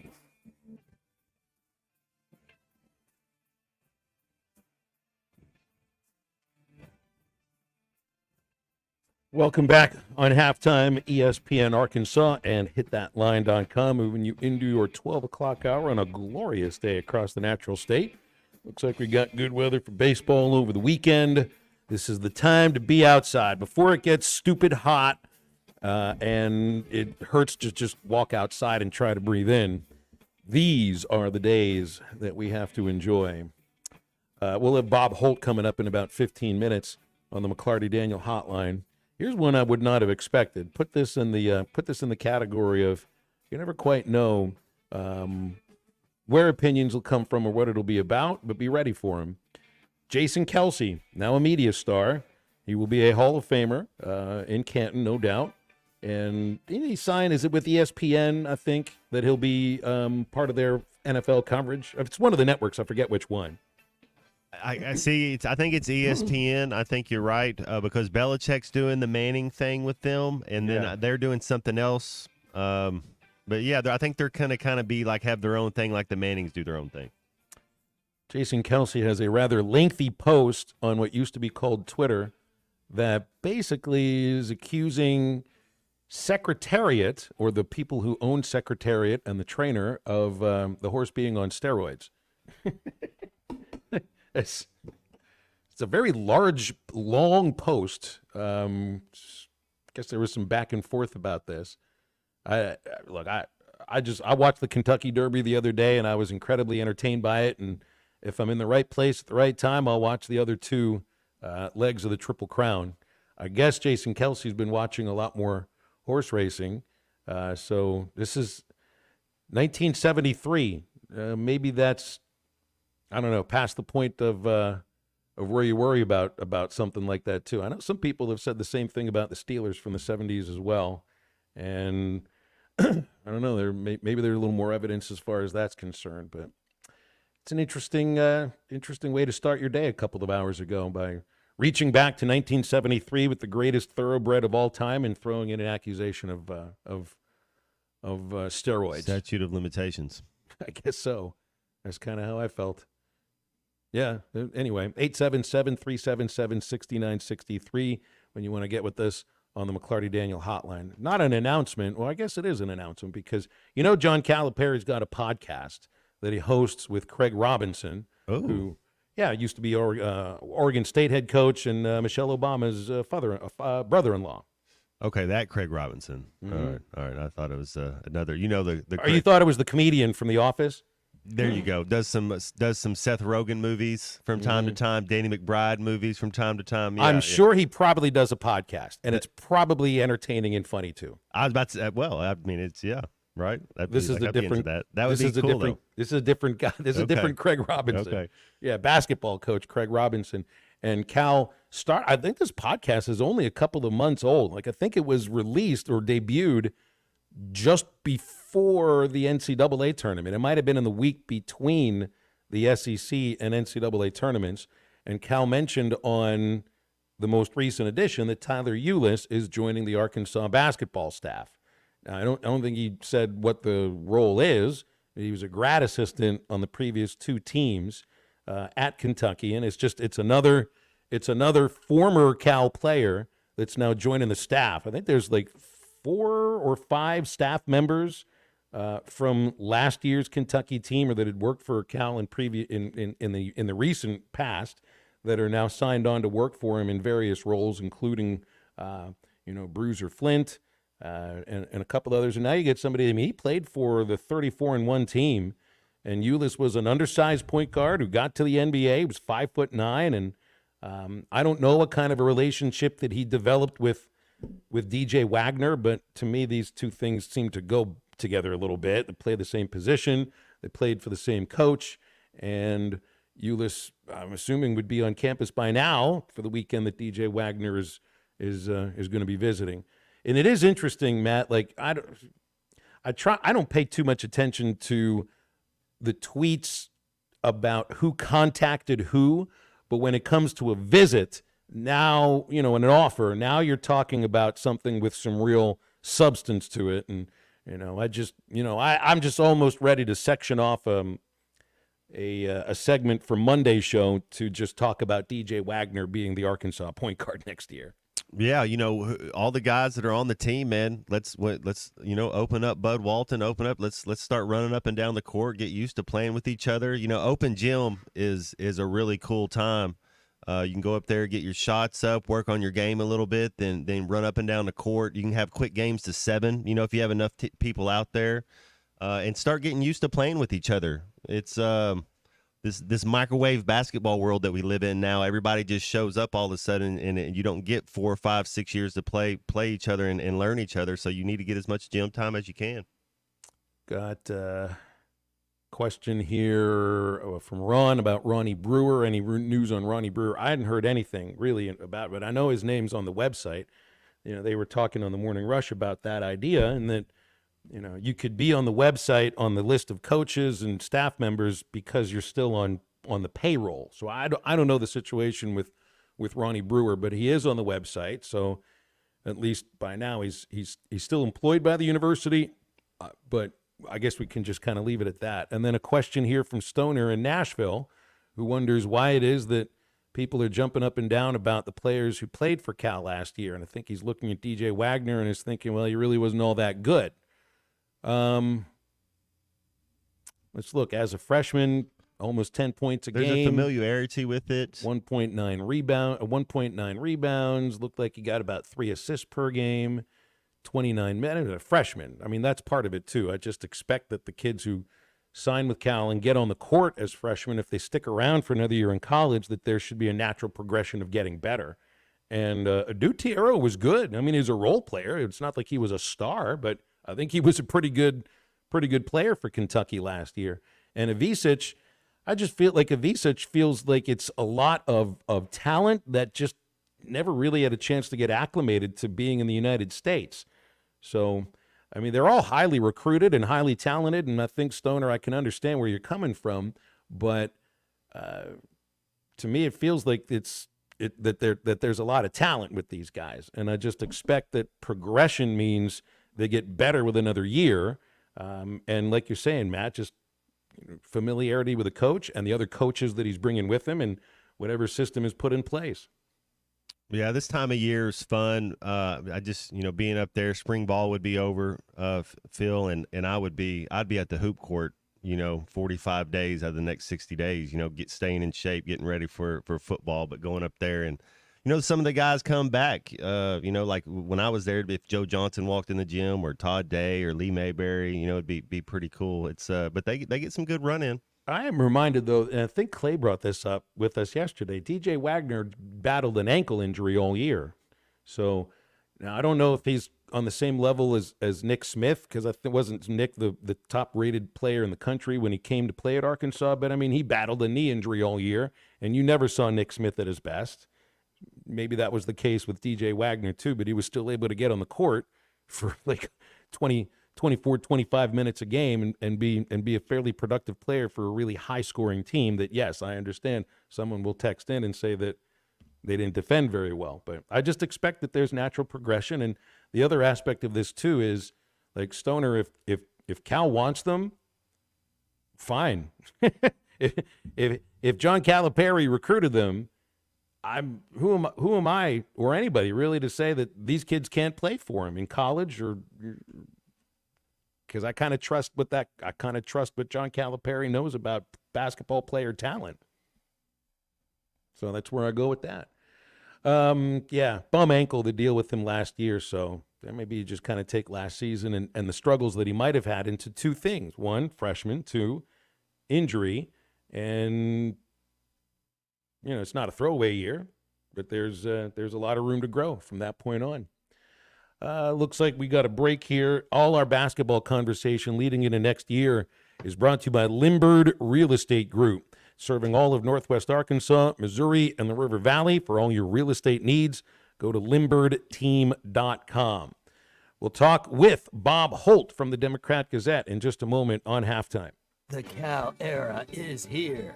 Championship Under Construction is brought to you by Limbird Real Estate Group, serving all of Northwest Arkansas, Missouri, and the River Valley. For all your real estate needs, go to LimbirdTeam.com. Limbird Real Estate Group, serving all of Northwest Arkansas, Missouri, and the River Valley. For all your real estate needs, go to LimbirdTeam.com. Together we stand as tall as the Tower of Old Maid. Our memories are etched in stone like names on senior walk, and our blood flows razorback red. For 100 years, we've been hog wild, and today we continue the tradition. We are Arkansas Razorbacks. Listen to every Razorback football game this season right here on ESPN 95.3 and hitthatline.com. Riley Farm Dental, at the entrance to Riley Farms, provides every type of dental care and procedure for you and your family, from general dentistry, braces, implants, and cosmetics. Dr. Sparkman, Davis, and Farmer give all of their patients better lives with a better smile, more confident, and a comfortable experience every time. Riley Farm Dental, 5901 Riley Park Drive, Suite A, at the entrance to Riley Farms. Now offering same-day crowns. Call 226-3500 for an appointment or visit RileyFarmDental.com. There's more to a tractor than just horsepower. A tractor also needs weight to get that horsepower to the ground. With TYM, a heavier tractor comes standard. Many of the TYM models weigh more for the horsepower than comparable tractors from the big names, and tractors that weigh more do more. See Bush Tractor at their new location at 6100 South Zero in Fort Smith, or log on to bushtractor.com to see how they can upgrade your productivity. This is Bruce Stanton, Vice President and General Manager of Pradco Fishing in Fort Smith. Our #1 volume lure out of our 20 fishing brands is the Bobby Garland Baby Shad. We make them by the millions in our facility in Fort Smith, and the Baby Shad is without a doubt the #1 soft plastic crappie lure in the U.S. Fish it on a light jig head or underneath a float, and you'll find it's as productive as live bait. Available at Walmart, Bass Pro Shops, Academy, LureNet.com, and tackle stores all over the place. The Bobby Garland Baby Shad. Summer is finally here. Come check out Kofer's Boat Center's huge selection of boats with the best incentives in years. Kofer's experienced professionals will answer all your boating questions, and their award-winning customer service with Mercury, Malibu, Lowe, Camus, and Garmin will keep your boat in peak condition. Kofer's also has a fully stocked pro shop and updated RV and boat storage facilities. Find Kofer's online at Kofers.com. That's COPHERS.com. Kofer's Boat Center, your authorized Mercury dealer, helping their customers create a lifetime of memories for over 50 years. The Wave Rural Connect Shoal Creek Zone is open. Fast fiber internet, TV, and home phone available. This covers Midway, New Blaine, Scranton, Delaware, and other areas. Even if this isn't your zone, check your address. We might be available for you. Get your whole home solution. Internet, TV, and phone from a local provider. Go to signup.waveruralconnect.com or call 1-833-492-8372. Arkansas Valley Electric and Wave Rural Connect, changing the communities we serve. Who can you trust to sell your home for the most money with the least amount of drama? You need a team of agents with decades of experience, commitment, and of course, tens of thousands in marketing. You need the Limbird team, home of Arkansas's only instant offer program. Get a cash offer on your home in only 72 hours. Limbird Real Estate Group is the #1 team in Arkansas with over $1 billion sold and voted best of the best 10 years in a row, serving all of Northwest Arkansas, Missouri, and now the River Valley. Find out more at LimbirdTeam.com. LIMBIRD. Are you tired of the overcrowded fitness centers? Would you like a fitness option where you can actually work out? Then let's hang out. The Hangout is Fort Smith's newest fitness facility. It has an 8,000 square foot gym, indoor tennis, pickleball, and basketball with more sports coming soon. The Hangout offers group and individual training in the gym and boasts 3 active tennis pros to help you grow your game. Stop in today at 5400 Gary Street or thehangoutfs.com for more information. Be a part of something different. Fitness, sports, and more. Let's hang out. Should start with Bob. It's time to talk with a unique individual. You said you and Diva are OGs, old guys? Brett, you spoke so positively recently. I mean, did you expect this to happen? He's a man of mystery. Why do you always talk about Arkansas? But go ahead. Well, why do you always talk about Kentucky? Hey, it's Bob again. I think I'm unmuted now. I figured it out. Man, you win the lottery 3 times, get to go to Starkville. A man whose incisive questions and rapier wit. Hey, John, but I had a 2-parter if that's okay. What did you mean? I'm sorry. I'm not that hip. Man, we got to get the Packers straightened out. Losing to the Jets, that ain't in Lambeau, that ain't good. That placed him on the Mount Rushmore of Arkansas sports writers. What do you think about that? Sure, Bob. Future in that, yeah. Here he is, the one and only Bob Holt. Hey, guys. Bob, good afternoon. How you doing today?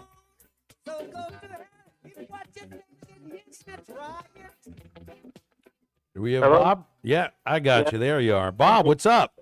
You got a voice. Yeah. No, it's a beautiful day here in Fayetteville after kind of a rough weather last night. It looks like it's going to be really nice for the Mississippi State series. Yeah, thank goodness, too. Even last weekend, it felt like we were going to be dodging raindrops, so it's good that we don't have to worry about it this weekend. And no change in the Arkansas starting pitching rotation, although, the way that David talked about Gage Wood last Saturday, it did make people think that there might be a change on the horizon. It's just not happening this weekend. Yeah, that was really the first question we asked them, because I think that's what everybody really wanted to know. And I'm certainly I certainly wasn't advocating to make a change, but it was Dave that brought up that the Gage might be in a position to take somebody's job. But obviously Hagen Smith is pitched as well as anybody in the country, and you're not going to take him out of that spot. And Brady Tiger didn't have a good start last week, but he pitched pretty well before that. Mason Molina's got really good stuff. He just had control issues, too many walks. But, again, that's a guy who started all year, so do you really want to change that up this late in the season Arkansas is not perfect, has some issues, but bottom line is they're 40-9 and 17-7 in the SEC. So I think Dave, and he's obviously won a few thousand more games than I have, probably made a good call here. And as far as Gage Wood goes, it's like Dave said, he's throwing really well now, and he can, if one of those starters struggles, you can put Gage Wood in there early, and he can eat up some innings for you. He could close games, which he did last year pretty effectively. He can pitch middle relief, and so he's clearly got a role on this team moving forward. It could be starting later, if they're in a regional or SC tournament, regional, super regional, whatever. Probably not a super regional because they only go 3 games. If they get to Omaha, he'd be a key guy. So, so no rotation change, as you said. Was there any kind of an update about Kendall Diggs? Because, he was chasing a home run in right field on Sunday and in Lexington and leapt at the fence, and it looked like he did something to his shoulder. Now, he stayed in the game, but he was still rubbing that shoulder. I think he got another at-bat, still was able to swing and looked okay. It's just, you always wonder about it days after, and he'd already been dealing with a shoulder, so it was something that worried me. Yeah, that's a concern. To Kendall's credit, I think he drove in a run there in the 9th inning. I could be wrong with that, but yeah, Dave brought that. I guess at this point you'd have to say he's maybe questionable for Friday night's game because, Dave said he don't want him playing unless he's 100%. And said in yesterday's practice, Kendall just played, did defensive drills, did not swing the bat. They're going to swing the bat today, see how it feels. If he swings the bat today and it feels good, that's great. But then how does it feel tomorrow? How's it feel in BP Friday before they play? But it's an injury he actually suffered. I think Matt Jones figured this out. Not your Matt Jones, but our ADG Hog Matt Jones. That this happened in the second game of a doubleheader against McNeese State on March 9th. He was sliding into second, I guess it was, and jammed his shoulder. And Dave said he's seen that happen, a lot to different guys, and that it can be an issue. And I think it's been nagging Kendall. And I know they gave him they didn't have him play against Texas Tech in a midweek series a couple weeks ago, and he, did some damage against South Carolina. But as you said, he aggravated it. in that third game against Kentucky at Kentucky. And so Dave said it's bothering him, but he does say it feels better now than it did on Sunday. And so he's obviously a big bat. Dave said, you know, injuries, they can be, obviously they're physical, but they can be mental too. And Dave brought up thinking, well, I can't swing at that pitch, or I can't hit that pitch because of my shoulder. You know, he said if that's an issue, then they need to play somebody else and let Kendall heal up. And so it's a tough thing because obviously you want his bat in the line. If he's a key guy, he's a veteran guy, he's a big run. Even with all the issues he's had, he's still third, I think, on the team in RBIs with 32. But his average has dropped like from 350-something to 240-something since this injury happened. So clearly it's a factor. And so it'll be really interesting to see if he's in the line tomorrow night. And if he is, based on what Dave said, that means his shoulder's feeling good. And Dave said he wants Kendall to be straight with him. And, you know, players want to be tough and play through things, and that's commendable. But at this point, it'd really be best for Kendall, I think, and the team if hopefully he'll be straight with Dave. And if the shoulder's not 100%, he'll say, yeah, I need more time, because the team's obviously, you know, going to be in a regional, and I think it's safe to say they're going to host. So at this point, you want to win games and win the SEC and all that, but it's probably more important to make sure Kendall gets that shoulder right for the postseason. Well, I was going to say, do you move Peyton Holt over to right field and then put Wilsmeyer at center field, or what kind of who goes to right field? Yeah, we didn't talk about that. You know, Peyton Holt has played right, left, center, you know, and he's obviously played the infield. And so, you know, I don't know all the pitching analytics. I'm not even positive who Mississippi State's going to start, though Steven has been their number one starter the last couple of weeks, although they have two guys that are really, really good. The other guy, Phil can probably say his name. I'm going to try to pronounce his name. The other guy, they're both flamethrowers. They have a ton of strikeouts. But, yeah, that's one thing nice about Peyton is you can put him wherever you want him out there in the outfield. Wilmsmeyer is obviously an A-plus center fielder, so maybe you do Lovich in left, we'll put Wilmsmeyer back in there at center, even though he's struggling, obviously, to get on base, and then have Holt there because, you know, you want a guy who can drive in some runs or get on base or whatever, but you also want a guy that can save you some runs, which a guy like Wilmsmeyer can do in the outfield. And so, yeah, that'll be interesting to see how Dave mixes and matches, because like I say, I don't know the matchups against certain pitchers or how this guy is doing against lefties or righties or whatever. But, you know, with Peyton Holt out there, he does give you some good options because he literally can play all three spots. And if he needs to, he can move within a game if you want to pinch in or pitch run or whatever. Jurangelo Saintja is the name of their usually the second pitcher, the switch pitcher, the guy that has the six-finger glove and will throw with both hands. And something that I know we saw last year, but it's just it's a lot different to watch somebody pitch like that. Now, Bob, there's a couple of numbers from this Mississippi State team that would, you know, I think would just at least be concerning going into this weekend. They have the second best earned run average in SEC games, second only to Arkansas. They hold left-handers in the SEC to a 241 average, righties 235. They're a pitching staff that's not quite, at least statistically, as successful as Arkansas is this year, but pretty good. And they are the best clutch hitting team in the SEC.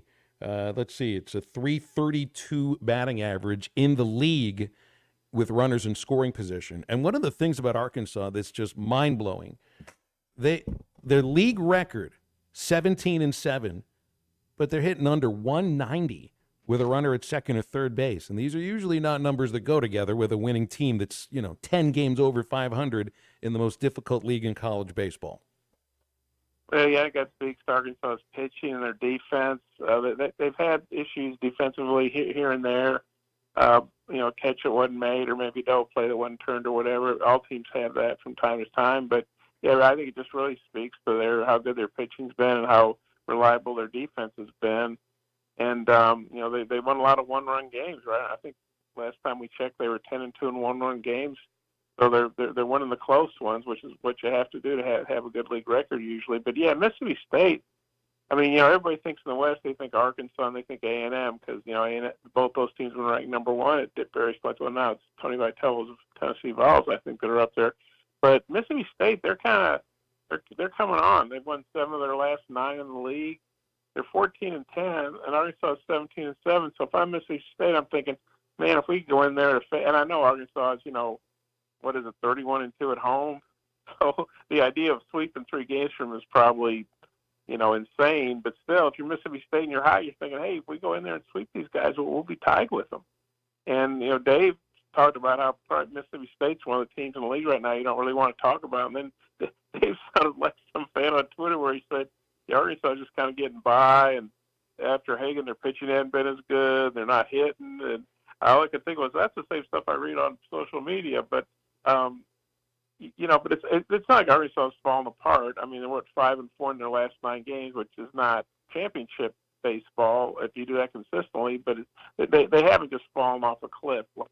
Sometimes you see, Mississippi, Kentucky's leading the league, but they survived a 1-5 stretch in league play.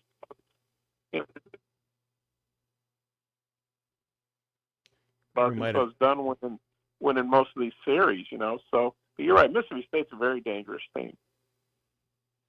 Bob, there's a good one in the NBA tonight and has some Arkansas guys in the mix. The Dallas Mavericks at the OKC Thunder. The Thunder just put on an absolute masterclass in Game 1 and never let Dallas get comfortable. It's pretty cool to watch the former Razorbacks, any guys from Arkansas. Gafford had a double-double. You got the 2 kids from Northside that are playing role players. Will you be checking that out? How do you see that one going, Bob? Oh yeah, it's really fun to watch those guys play. I think the other night Gafford had a block on Jalen Williams. Mm-hmm. That's pretty cool. And Jalen had a great game. I think he played 17 minutes and he had 11 points, maybe 9 boards and 2 assists, something like that. I mean, you're thinking, talk about a productive, efficient 17 minutes. And Isaiah, made some plays, and of course Gafford, he's been a great pickup. I can't remember who Dallas sent to Washington, but Gafford's been a huge addition. So I really thought going into that, maybe we talked about this, I thought that Dallas, and maybe I still do, I guess I have to stick with it, I think Dallas won that series because I just like their experience. Mm-hmm. Although, man, Oklahoma City, you got to love how those young guys are playing, and, they're really a complete team. You can see how good their chemistry is. But I do think Dallas maybe has more talent overall or more star power. But Oklahoma City is just such a good all-around team, so that'll be really interesting. But it'd be a big game for Dallas to get on the road, and it'd be a big game for OKC to protect that home court, so it's not even going to Dallas. But yeah, I think it's a great series if you like the NBA. 2 really good teams, especially a really young, exciting team in Oklahoma City. But if you're an Arkansas fan, it's really cool. And I don't know if you have to pick sides, but you can just enjoy watching those Razorbacks play.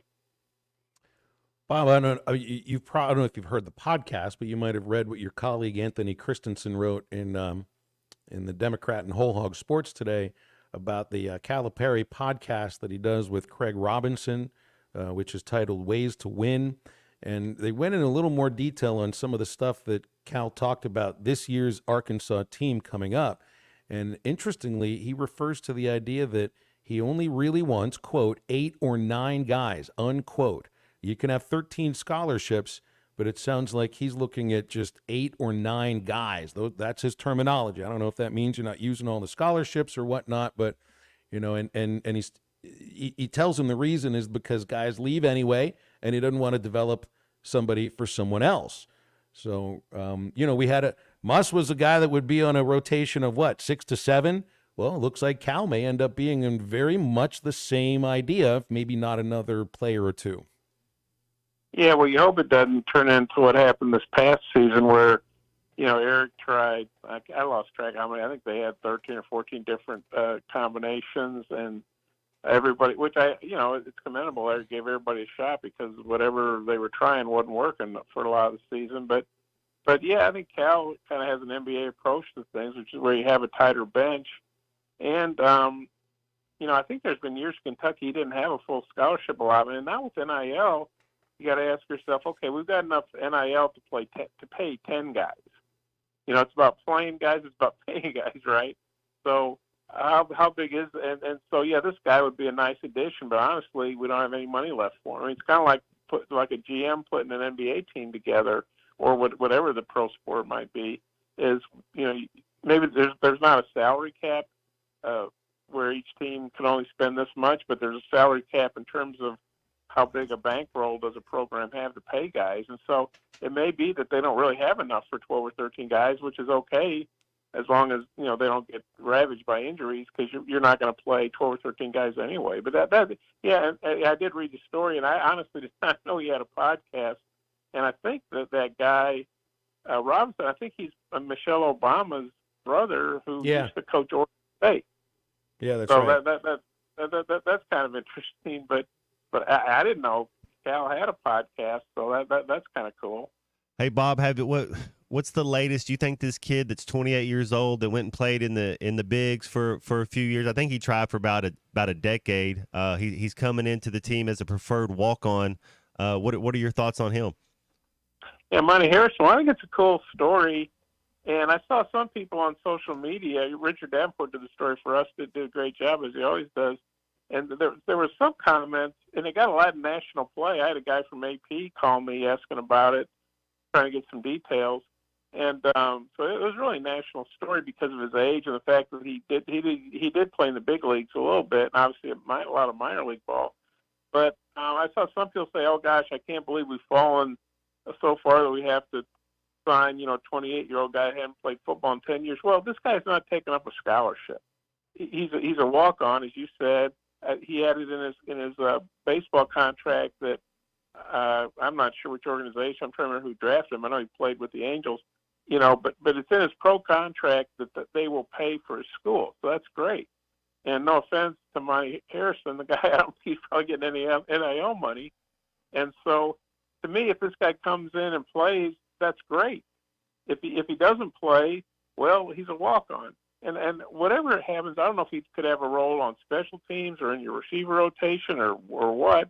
But how great, to me, at least this is the way I look at it, how great is it to have a 28-year-old guy who's been playing professional sports for 10 years that comes into your locker room, and what a great role model and example for your young guys. Even with all the NIL and the COVID stuff and guys being 23, 24, this guy's 28, so he's older than all of them, And so he can impart a life wisdom on them, how to take care of yourself, how to be a pro, how to take care of your body, how to be ready to practice hard every day. Just the daily grind. I mean, there's nothing more of a daily grind than baseball. And so I never met the guy. I think he's married, has a child, so he's obviously a very mature person. And so to me, he'd be a great role model for these guys, regardless of what he does, because he can show them what it's like to be a pro athlete, and we know that the lines between pro and college are getting more and more blurred. And so I think it's a great addition. It'd be great, obviously, better if he plays for you, but if he doesn't, I still think it's a good addition. Like any fans are looking at this like it's a desperation move. I think they just don't understand. Bob, we'll leave it there. Appreciate you as always. We'll see you at Bowman Walker this weekend. Okay, sounds good. You guys take care. Thank you, Bob. Bob Holt, Democrat Gazette, gives us some of his time each Thursday, and we always appreciate that. Remember Riley Farm Dental when you're looking for general dentistry, braces, implants, cosmetics, any type of dental care, any type of dental procedure, even same-day crowns available right now at Riley Farm Dental. Dr. Sparkman, Davis, and Farmer giving their patients better lives with a better smile, more confident, and a comfortable experience every time.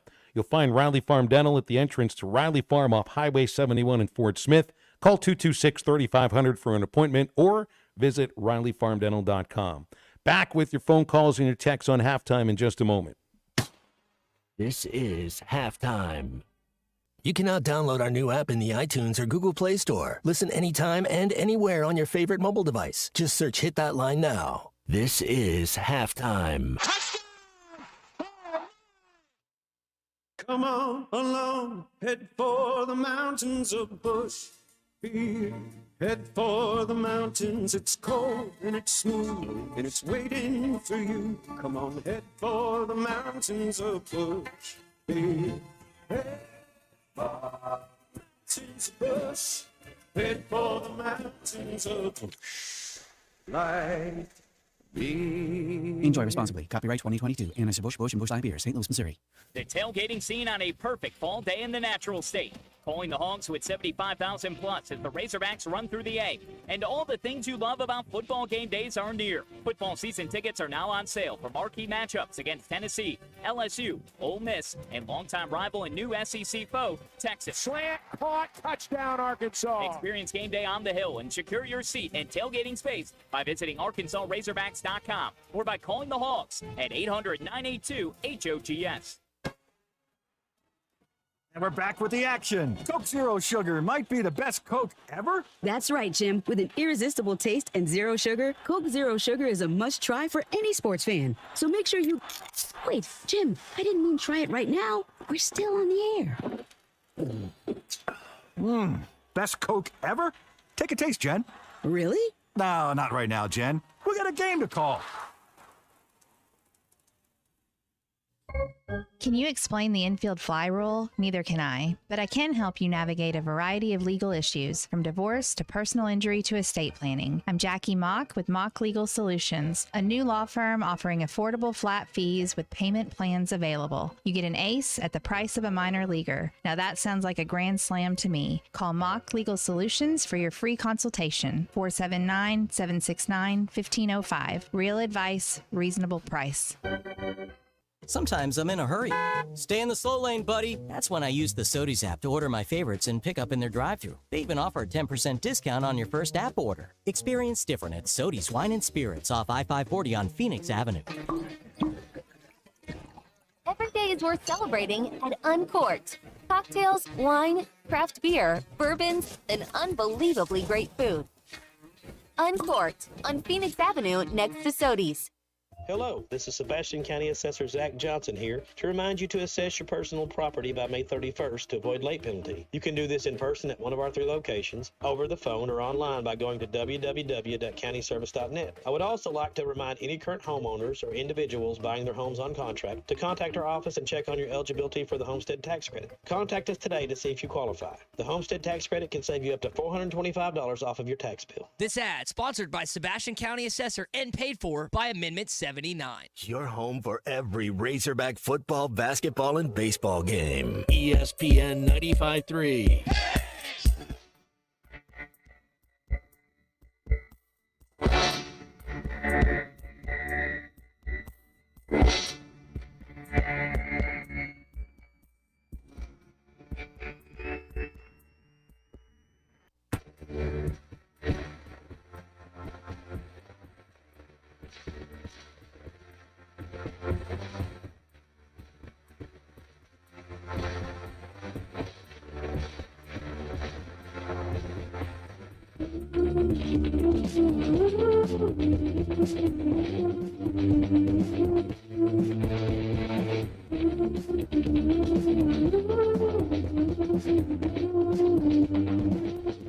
You're listening to Halftime with Phil Elson and Matt Jones. Want to jump in the conversation? Call or text ESPN Arkansas on the McClarty Daniel hotline, 877-377-6963. Now, here's Phil Elson and Matt Jones. We're going to go right to the McClarty Daniel hotline. We got Charlie here, who I don't know you were doing 38 minutes ago, Charlie, when you're usually on with us, but you're late. You feeling okay? Is everything all right today? Man, everything's good, Phil. Can y'all hear me okay? Yeah, you sound louder than usual. You're like not in the car at the drive-thru at the moment. What's going on? That's it. I am actually in my house. So there you go. Just want to make sure I sound good, because y'all might hear the mower in the background too. Well, when you go back and self-scout the phone call on the Eastside Liquor Halftime podcast, you'll notice you sound good.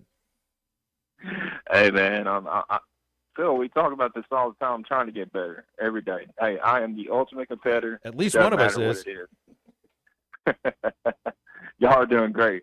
I was going to ask you guys, though, because a lot of people are talking about this all. They're worried about Cal and the defense, right? You've been getting a lot of texts and calls about that, right? Right, Phil? Yeah, it's happened, sure. Yeah, well, my point to it was going to be, because Matt, you played for Coach Richardson, right, and who was known obviously for that press defense and the 40 minutes of, obviously teams don't press near as much with the rules and things of that nature because the freedom of movement is different. I think what people have to understand, and I think Clay brought this up, it is really difficult sometimes to get younger players to really come in and buy into the defensive end. And I'm not saying, Cal is not a good defensive coach. It's not what I'm saying. I think sometimes too, and I think Mush struggled last year because I think he's a great defensive coach. I just think the group, for whatever reason, what they were trying to do, it didn't click because we brought up Devo. Everybody brought up Devo and his high basketball IQ. And I always say that defense in basketball is about team defense. Like, you can't stop people one-on-one anymore. That's not how the game works. And so the thing I'm looking forward to seeing, hopefully, I believe in Cal. I think and these players are older, like you said, Phil. The thing is, can they be a good team defense? And that's going to be – Charlie, part of this is also, it's like the same thing, the conversation about the baseball team and struggling to hit when you got a pitching staff that right now is the best at preventing runs. Kentucky might last year have been one of the worst defensive teams in the country. They finished second in the country in scoring. Look, and everybody will point to the tournament game against Oakland, of course, and that is what it is. But I also would imagine that in John Calipari's career, and I haven't gone back and looked at every year, how many years do you think that that any of his teams allowed nearly 80 points per game? How many of his teams do you think ranked in the bottom 15 or bottom 20 nationally defensively? Not many of them, if any of them, outside of this one right here. So it's, pointing to what happened last year. Well, there's two things here. One, Arkansas had a heck of a trouble scoring last year sometimes, right? You're going to get a team that scores a heck of a lot better. And John Calipari's track record is not teams that allow 80 points a game and are in the not just the bottom half, but the bottom 20 in scoring defense nationally. That's an outlier.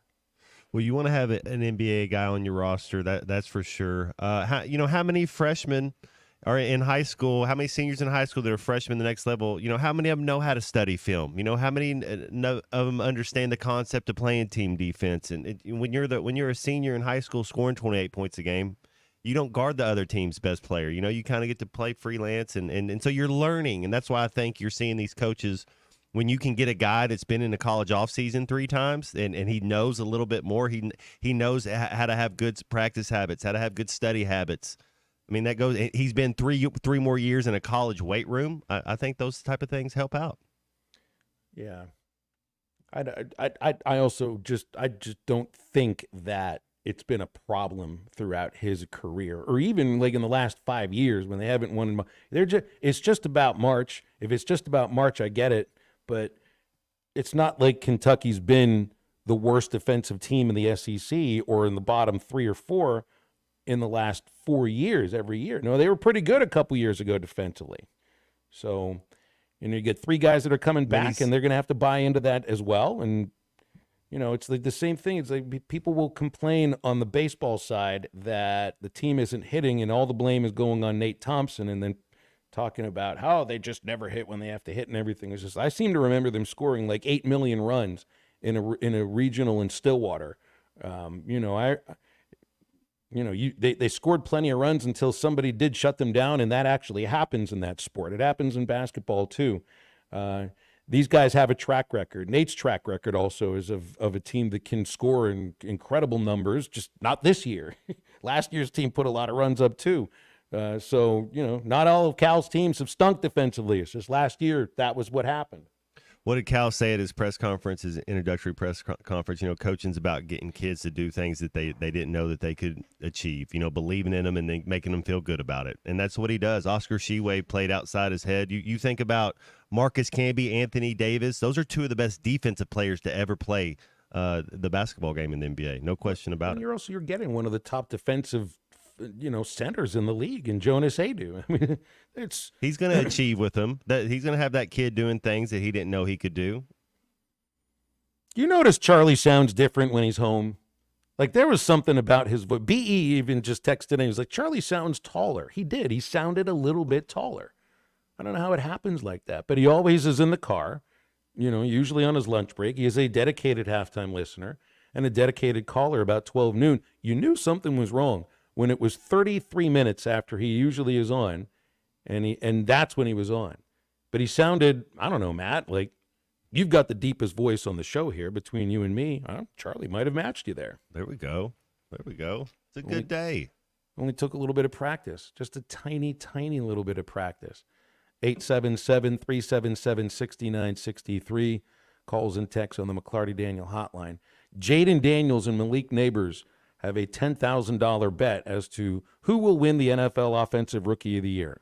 They made that bet on the Pivot podcast with Ryan Clark. What if neither of them wins the Offensive MVP award? Where'd Malik, is he a Chicago Bear with, where did he go? That would be my question. He went to the Giants. Jaden, no. Well, then it ain't happening there. He will not be an offensive player. It's not good. I don't know who's going to throw you the rock. So I would say advantage Jaden. Did he know who's his quarterback? But they don't have in line. Jaden Daniels isn't going to make it. If he's starting, I mean, they hit just a little different at that level. The Washington Redskins they're not that talented. If I was him, I wouldn't be wanting to play until you're ready. I mean, you're not scared of it at all, but make sure you're ready. Yeah, Daniels did confirm it's for $10,000, and apparently they weren't supposed to tell anybody about it. Roma Dunze, which it's set up for Caleb Williams to be the MVP. Marvin Harrison Jr. maybe, but Roma Dunze, I like that dude. That's a good that could be a good 5-6 year little window the Bears could have with those two. Let's take a call from Brian before we go into the break. Brian in Ozark is here on Halftime. What's up, Brian? How are you? Hey, what's going on? Enjoying the day. Question for you guys. So, Shoot. I've been reading a lot of stuff that ESPN sports writers are writing about the upcoming season, and most of them have predicted Arkansas to win between 3 and 5 games.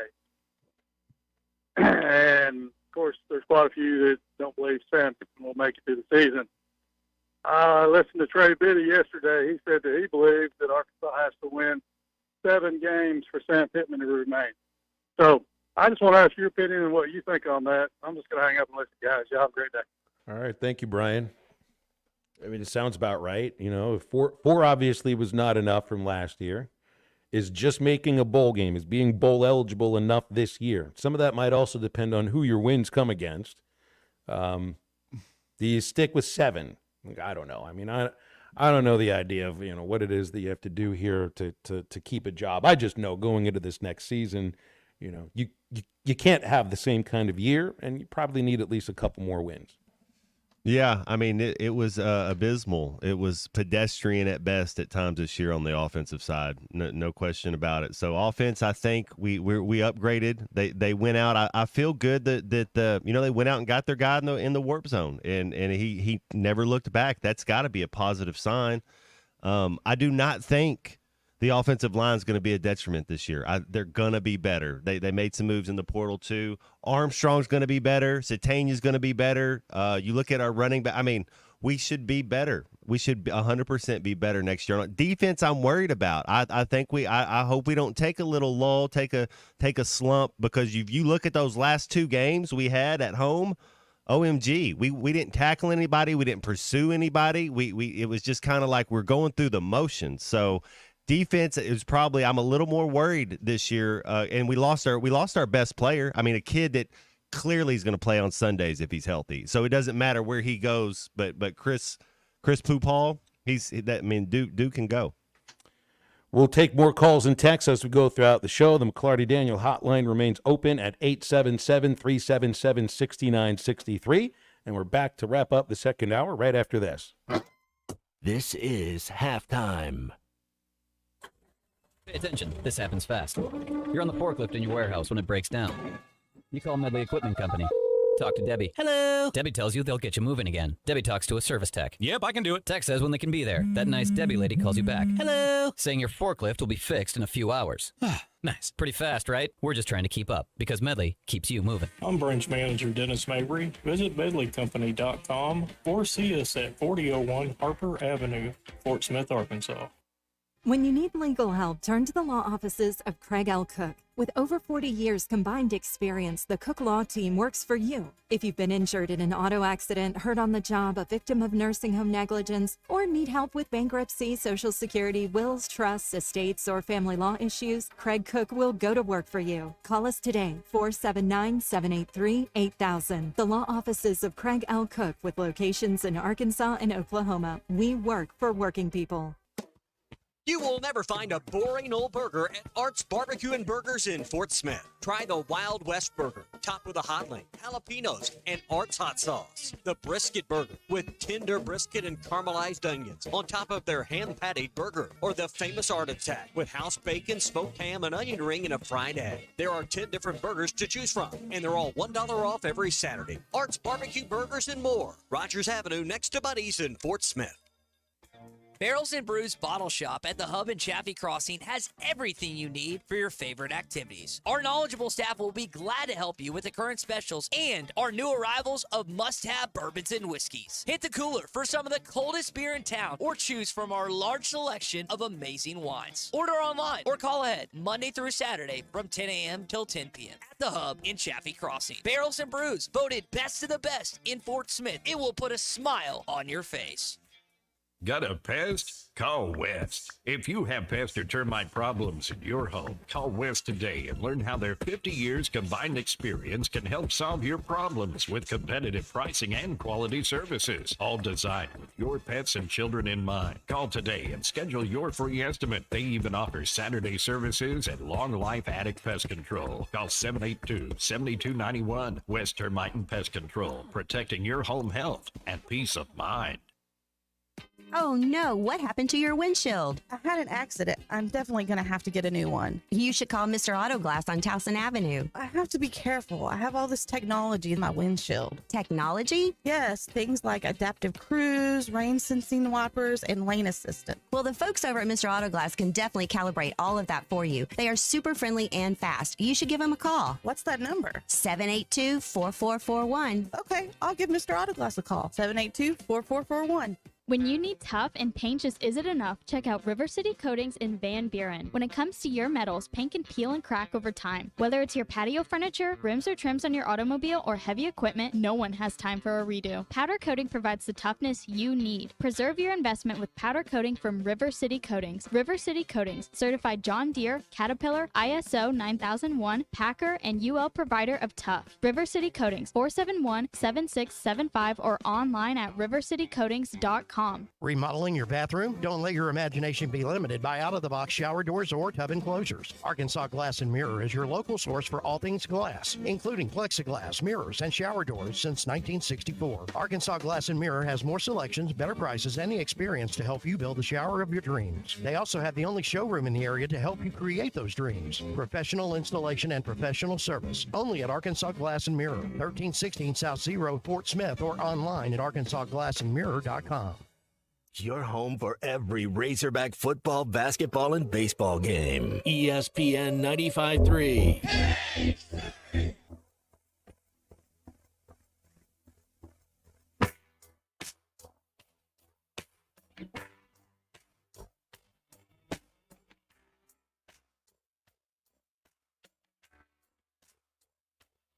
I'm just a shadow, like a man.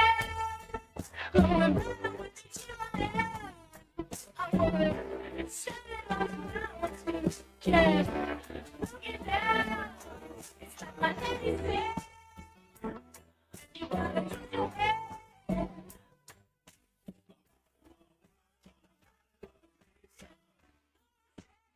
Into me. Make sure to follow Halftime on Twitter at HitThatLineAR and on Facebook and Instagram at HitThatLine. Call or text ESPN Arkansas on the McClarty Daniel Hotline, 877-377-6963. Now back to Halftime with Phil Elson and Matt Jones. Oh, wow. They are in for a long day at the SEC softball tournament. They haven't even been able to start the first game, LSU and Tennessee.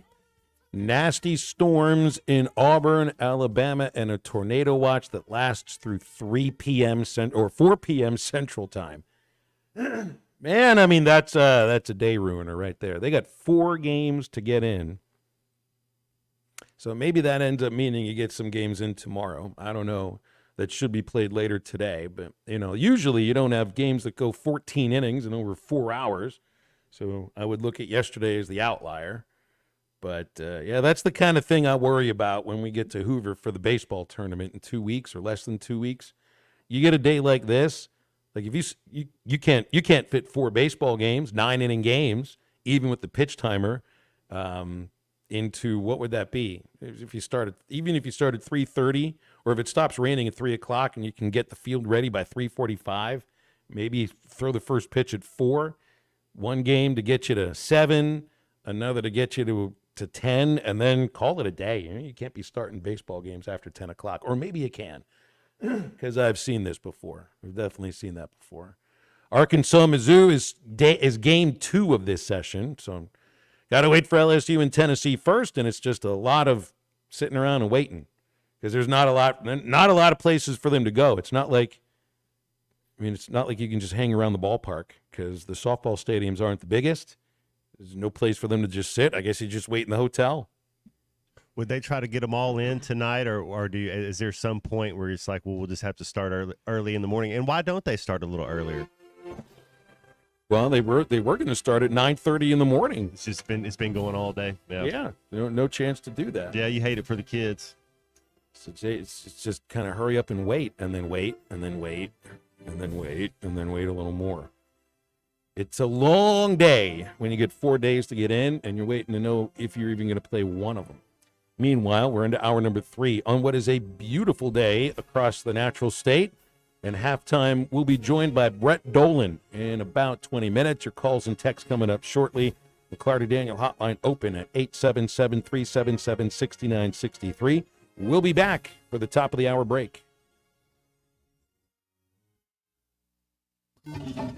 Clogs? Nobody wants a clog. Westark Plumbing knows that clogs are a serious issue. They can signal that bigger problems are on the way. So contact Westark Plumbing while the problem is small. Slow shower and sink drains, gurgling toilets, and outside cleanouts making a mess? Call 479-646-5151 today. Westark Plumbing and expert drain cleaning since 1993. They keep you flowing. If you have slow drains or high water bills, call Westark Plumbing and expert drain cleaning service. 646-5151. We love our backyard. This year, we added an outdoor kitchen. We couldn't wait to show it off, but what happened? Mosquitoes. Basically, we did all this work for them. Instead of providing food and entertaining our guests, we became the food. We wasted all that time and money on a yard we couldn't even enjoy. Then, we called Mosquito Joe. After just the first treatment, Mosquito Joe gave us our yard back. Now, we're the favorite neighborhood hangout. Mosquito Joe makes outside fun again. Visit arkansas.mosquitojoe.com. Precision Garage Door features the finest quality materials, installation, and service for all your garage door needs, including garage door repair and new garage doors and openers. Fully licensed and insured with the largest showroom in Northwest Arkansas at 1907 Town West Drive in Rogers and at Fort Smith at 416 North 10th Street. Call Precision Garage Door today at 844-PDS-DOOR or check them out online at precisiondoornwa.com. Financing is available. Precision Garage Door, voted best garage door company of Northwest Arkansas and the River Valley. When your carpets, upholstery, and floors look dirty and stained, call your local Service Master Clean at 646-4087. Service Master Clean is an industry leader and can remove the toughest stains from your home or office. And they back their work with a satisfaction guarantee. Eliminate dirt and grime from your carpet, hardwood, tile, and laminate floors. Call your local Service Master Clean, 479-646-4087. That's 646-4087 or online at servicemasterpc.com. The tires on your vehicle go round and round, but when they don't, go to Van Alma Tire. They have tires in their name. That's their specialty. Van Alma Tire is all about tires. They have all the name brands and private labels available for you and in stock. So when it comes to getting tires for your ride, it's worth the drive. And financing is available. Ask for details. Whatever your tire need, check out Van Alma Tires on Highway 64 between Van Buren and Alma. Ready to get you rolling on new tires at Van Alma Tire. ESPN Arkansas weather. For today, lots of sunshine. Our high temperatures this afternoon in the upper 70s to lower 80s. We should remain clear to partly cloudy tonight and overnight low right around 55. As we head into Friday, lots of sunshine. Our high temperatures Friday, mid to upper 70s. I'm Sally Russell with your forecast on ESPN Arkansas. The weather is brought to you by Come Get You Some, Arkansas's premier off-road superstore. Call 782-MUD today. KERX Paris Fort Smith. This is Halftime, coming at you from the Crabtree RV Studios on ESPN 95.3. Coming to you live from the Crabtree RV Center Studios. Broadcasting on ESPN Arkansas and streaming on hitthatline.com. We got a good one tonight. You got a team in here that doesn't respect you.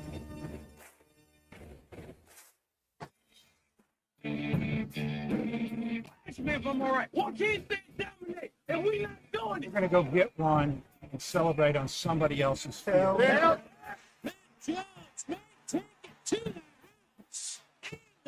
People said you had very motivational words at halftime. It's halftime with Bill Olson and Matt Jones. From the bottom of my toes to the top of my head. What's my hot dog? Let's go, man. I have zero respect for saying no moth at halftime. Even one Razorback. It's vintage Matt Jones. 1, 2, 3. Here we go. Right now, let's take the field. Call or text on the McClarty Daniel hotline, 877-377-6963. Now, here's Phil Olson and Matt Jones.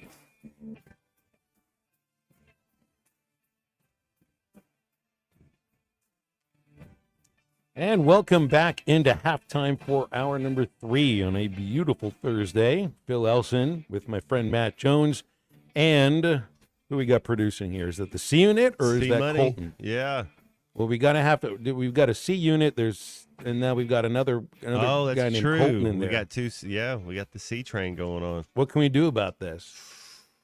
So Colton was only in there for 2 hours. It's not long enough to get a nickname yet. So for right now, he's just Colton.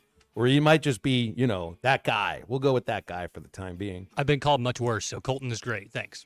Well, there are certain things we can't call you at this time of the day. It would get us in trouble. That would be sort of a term of endearment.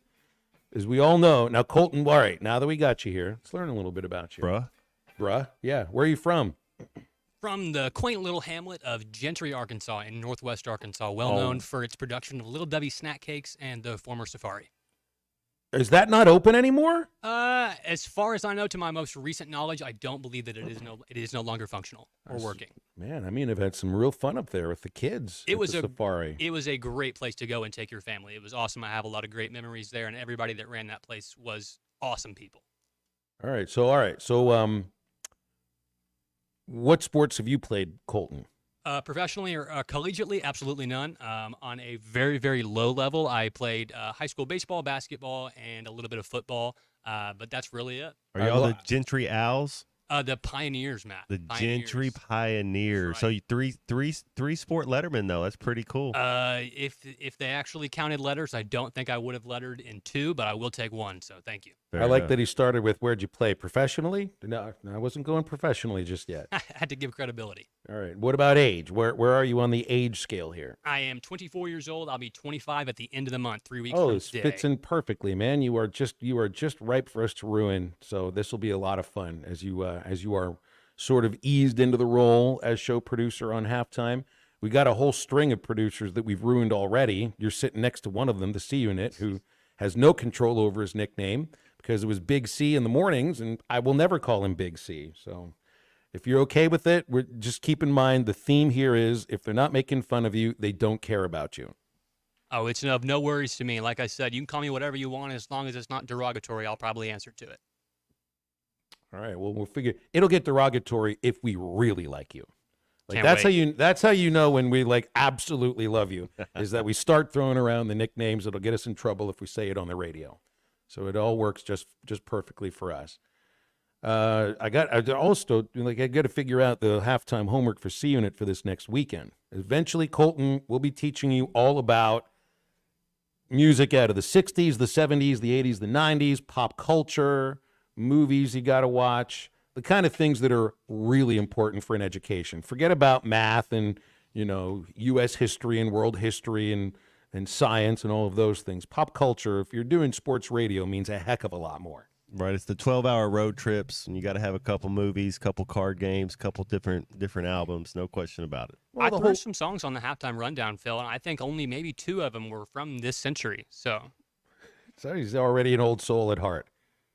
There we go. It's just perfect. It's just perfect. Yeah, you got some good ones on here too. Yeah, if you put cake. He's got cake on the list. If you have cake on the list, I think we're gonna get along just fine. And now here come everybody wants him to watch this movie or that movie. We still have to educate C-Unit while he is on the show, and there's got something he's got to do this next weekend, and I just don't know what it is because I didn't assign anything last weekend. It was the movie Airplane the weekend before. We did learn yesterday C-Unit has never listened to Dark Side of the Moon by Pink Floyd, and we realized, like, I don't know if that's allowable. Colton, have you listened to Dark Side of the Moon by Pink Floyd? I have listened to it in its entirety, enjoyed it on its own, and then I've also done the creepy conspiracy thing where I watch it and dub it over The Wizard of Oz. You did the Wizard of Oz I thing? did, and it is absolutely terrifying, unsettling. Every verb you could think of, everything, every noun, everything to describe it, every adjective, it is terrifying because it matches up so well. But it's a great album. One of my, I'd say probably top albums of all time that I listen to. It's one of the best. Money's one of my favorites. I also love Us and Them. Great one. I think we might get along okay here, Colton. I think this could be the beginning of a beautiful friendship. I'm putting it out there, maybe overhyping it a little bit, but if you can go that in the weeds of Dark Side of the Moon at age 24, you're way ahead of where C-Unit was. I could ask him about Dark Side of the Moon, and did you ever know about the starting? You're supposed to start it when the roar from the MGM Lion happens before the movie starts. If I would have said that to him, he'd have given me a blank stare. So you're obviously an old soul. Matt, I think we might. It's too early to say we have a winner, but it feels like we might. With bunk beds, then you have a lot more room for activities. Did we just become best friends? So are you going to invest or not? Lots of room for karate in the garage. See, he also knows that you communicate through movie lines when you're a guy in this day and age. Like, all right, Colton, I'm 23 years older than you. You communicate the same way that I communicate with my friends. Like the kids that I grew up with, we don't have to actually have like a regular conversation. If it's just a bunch of lines from Fletch, and basically a bunch of lines from Chevy Chase movies, that's how we communicate with each other. We don't say, we don't, talk about our kids or anything going on in life. We just send each other memes from Chevy Chase movies. Got to check in on Dr. Rosen every now and then, right, Phil? I mean, I may feel like I might need to end the segment right here. It's like 7 minutes into an 11-minute segment, and you already had a mic drop moment here. Matt, I think he communicates the same way that you do, too. Just watch out if he starts dropping some requests for Dope Lemon and St. Vincent. St. Vincent rocks. Yeah, they already really like him. They're sending in text. They already like him. Be careful, C-Unit. Be careful. You might have just been Wally pipped. Colton, do you know who Wally Pipp was? Let's do this. Let's have a little quick halftime pop quiz. He was the guy that was playing. Was either before? I think it's one of the old Yankees. Is Lou Gehrig or Mickey Mantle? No, it was Lou Gehrig. That's yeah, right. It was Lou Gehrig. You got Wally pipped. Hey, I'm just happy to be here, guys. He knows who Wally Pipp is too. It's pretty good. That's pretty good. All right, this will go very well. Christian who? What's his name? He was only here for about a year or so. 877-377-6963. Maybe you can try to stump the Schwab because it sounds like I can't get anything past him, at least not yet. So, in this podcast that John Calipari had with Craig Robinson, not only is he talking about the way that he'd like to have the roster constructed with maybe 8 to 9 guys, he's also talking about a potential schedule for next year and in the future. And like Kentucky played a lot of neutral site games. Like they would play in the Garden. I think they played in Vegas, a few other places too. Like annually, they're in some sort of a neutral site tournament, if not 2 or 3. And that's the kind of thing that he wants to get going for Arkansas as well, because in his terms, promotes this program nationally and want neutral site games. Now, it's a program that for years you do go play a couple of neutral site games here and there, and you've done that with Oklahoma. But I wonder if this is the kind of thing that you do in a regional sense, like you did with Oklahoma, or is this the kind of thing where you're talking about going and playing national brand names, like a Kansas at Madison Square Garden or something, or like a like a North Carolina in the Georgia Dome or in Atlanta or something like that. I mean, that's usually the way that I view it, because that's what Kentucky had going on. They played Champions Classics and stuff like that. And I guess, that goes along with the territory of having the kind of talent that I think you're going to have and having John Calipari as the coach, Matt. You got it. You're excited to see. I know they go back to Maui, not this year, but it's in 2 years, I believe. I think San Diego next year. Yeah, I mean, how cool that. I mean, it's part of the reason you come to Arkansas. You got the Calipari brand, you got the Arkansas Razorback brand, the talent that's going to be coming in there. It's showcase, and then if you're an NBA scout, you want to see kids go up against other NBA type play. You want to see the best on the best. Iron sharpens iron. You want to see them go take on whoever's supposed to be the other best at their position. Nothing about Memphis and Arkansas, which also, look, I mean, that's not going to be a neutral site sort of a game, but that does it feels like a home-and-home series that does have to happen. So I got to go listen to this podcast. I mean, this kind of is the kind of thing, like, Musk didn't do a podcast. He just went on a lot of other podcasts, national podcasts mostly, but maybe this is the kind of thing with Cal and Craig Robinson that there are some things that end up breaking as far as the basketball team is concerned.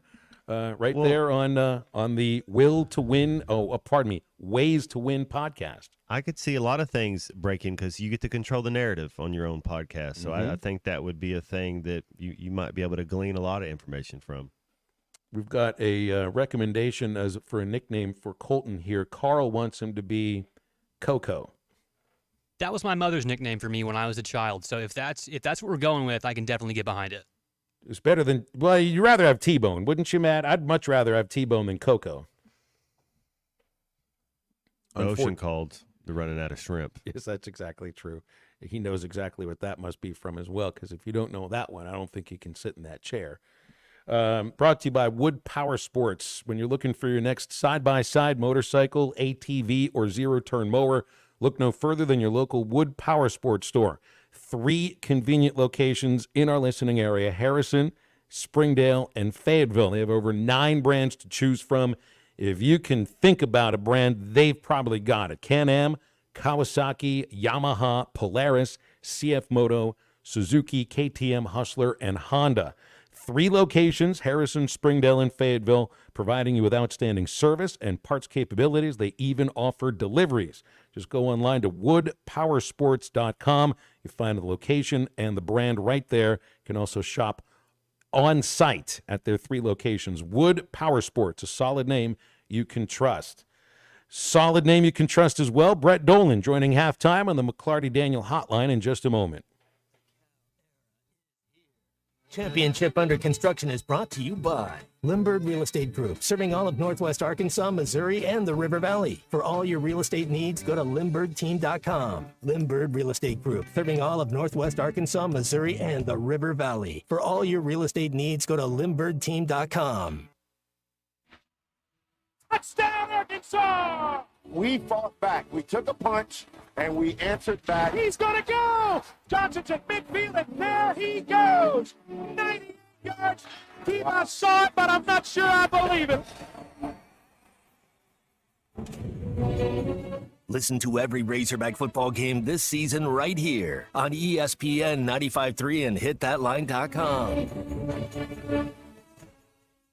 Brothers Roofing and Restoration, a licensed and insured local roofing contractor in Arkansas. Since his playing days for the Hogs, Brother Alexander has been on rooftops, many years as an adjuster, and in the past decade as a roofing contractor. He knows how to help you through the insurance process while replacing your roof using only the industry's best materials. And being a lifelong Arkansan, he'll be here to stand behind his workmanship and warranty. Call 479-353-3877 to arrange a time for Brother and his team to inspect your roof. Riley Farm Dental, at the entrance to Riley Farms, provides every type of dental care and procedure for you and your family. From general dentistry, braces, implants, and cosmetics. Dr. Sparkman, Davis, and Farmer give all of their patients better lives with a better smile, more confident, and a comfortable experience every time. Riley Farm Dental, 5901 Riley Park Drive, Suite A, at the entrance to Riley Farms. Now offering same-day crowns. Call 226-3500 for an appointment or visit RileyFarmDental.com. Tired of spending all your hard-earned cash at the gas pump right now? Wheeler Power Sports is here to help you out. They have a giant selection of motorcycles and scooters to help maximize fuel efficiency. There are over 50 scooters in stock right now, with some getting up to 100 miles per gallon. Wheeler also has a great selection of motorcycles from the Kawasaki, Suzuki, and Kymco. Check out their full inventory at WheelerPowersports.com or check out their showroom in person at 901 North 11th Street near downtown Fort Smith. Wheeler Power Sports. Keeping the good times rolling. At Gray Brothers Equipment, it's Kubota Orange Days with 0 down, 0% financing available for 84 months on Kubota's popular L2502, L3302, and L3902 tractors. Get into Gray Brothers and make your best deal on a new Kubota tractor today. Gray Brothers Equipment in Fort Smith and Bodo, where if you pick orange, you'll never get a lemon. Hello, this is Sebastian County Assessor Zach Johnson here to remind you to assess your personal property by May 31st to avoid late penalty. You can do this in person at one of our 3 locations, over the phone, or online by going to www.countyservice.net. I would also like to remind any current homeowners or individuals buying their homes on contract to contact our office and check on your eligibility for the Homestead Tax Credit. Contact us today to see if you qualify. The Homestead Tax Credit can save you up to $425 off of your tax bill. This ad sponsored by Sebastian County Assessor and paid for by Amendment 79. The people have voted, and Evans Body Shop has been recognized. Voted best in the River Valley this year and 5 years running best of the best independent body shop. We are so grateful for the support of our community. EBS has hundreds of 5-star reviews and countless satisfied customers. We invite you to experience a customer service level that sets our shop apart from the others. Call or come by today to see why we say Evans Body Shop, where we meet the nicest people by accident. This summer, take control of your outdoor space with a mosquito misting system from Mosquito Joe. It's the ultimate solution for mosquito-free living. Mosquito Joe installs cutting-edge misting systems discreetly around areas such as pools, patios, and boat docks to create a protective barrier that banishes those annoying bugs. The best part is, you don't have to do a thing. It's like having a mosquito control technician in your yard 24/7. Visit arkansas.mosquitojoe.com. Your home for every Razorback football, basketball, and baseball game. ESPN 95.3.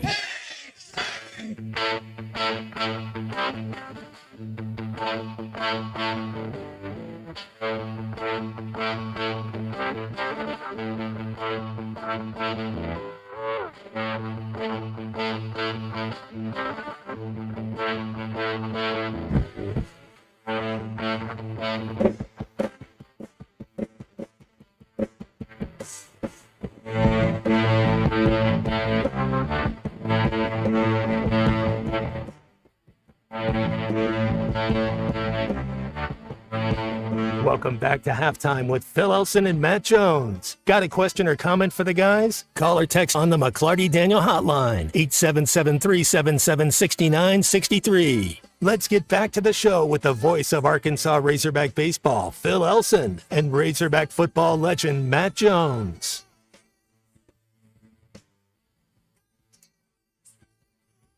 Back on Halftime here. Before we go to the McClarty Daniel hotline, want to wish the Cotter Lady Warrior softball team good luck today, along with Avery Rice. They got Ryzen in the first round of the state tournament today. Not like I'm rooting against Ryzen, okay? We're all rooting for everybody from Arkansas here, but good luck.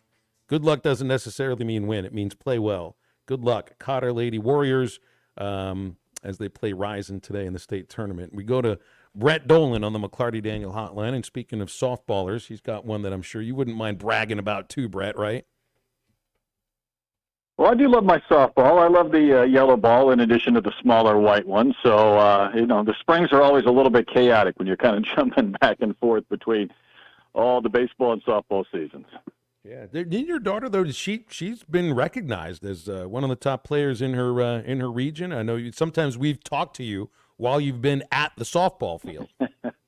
Yeah, I think I've even made you watching it batter, too, on the iPad. Yeah, she was her district MVP, so I'm proud of her. She played at the same high school that Kevin Copps did, so it's a pretty high level. And in Houston, there's a neighboring district that's 5A, we're 6A, and their best player will be here at Arkansas next year. She's that good, and Kate will be in D2 in Topeka, Kansas at Washburn. But she's had a good run, so I get to jump into the summer season here pretty soon and start following her around the country when I can. You know, you just mentioned about the yellow ball. Did you see about, so everyone's, not everyone, you got the Savannah Bananas that have created a whole new thing about baseball, and there's another, I think it's a college summer wooden bat league team that is making a new way to play baseball in the dark with like glowing uniforms, glowing bats, and a glowing ball. I've seen, I guess I'd call it a trailer of what a game like that would look like. I've also seen baseball played with tennis balls and tennis rackets, so there's a lot of new versions of the game played. I just wouldn't imagine you can play it in the dark. Sounds rather Bill Vecchian right there. It does. Summer League. I got my son going out to the Appy League for an internship to work there. I don't think they're doing it because they're MLB affiliated, but maybe I'll have to pay a little attention to who's trying this out. How old did you feel? I saw you tweet about this recently. It was 25 years to the day of Kerry Wood's famous 20 strikeout game against the Houston Astros. Now, you know what that means? That means it's 25 years to the day to when I was sitting in Milwaukee County Stadium watching Tony Gwynn hit a ninth-inning home run to force extra innings, but the Brewers won. I was at the Cubs game the night before Kerry Wood struck out 20. Ooh. I missed that by one game, but I didn't even realize, did you call was it a double-A debut or a triple-A debut? Yeah, it was AAA. I think it was 26 years ago. It was 1998, so that was my first year working with the Iowa Cubs in AAA. Our opening day starter was Kerry Wood, and we knew we weren't going to keep him around very often, but he had one start, 5 innings, 11 Ks. He goes up.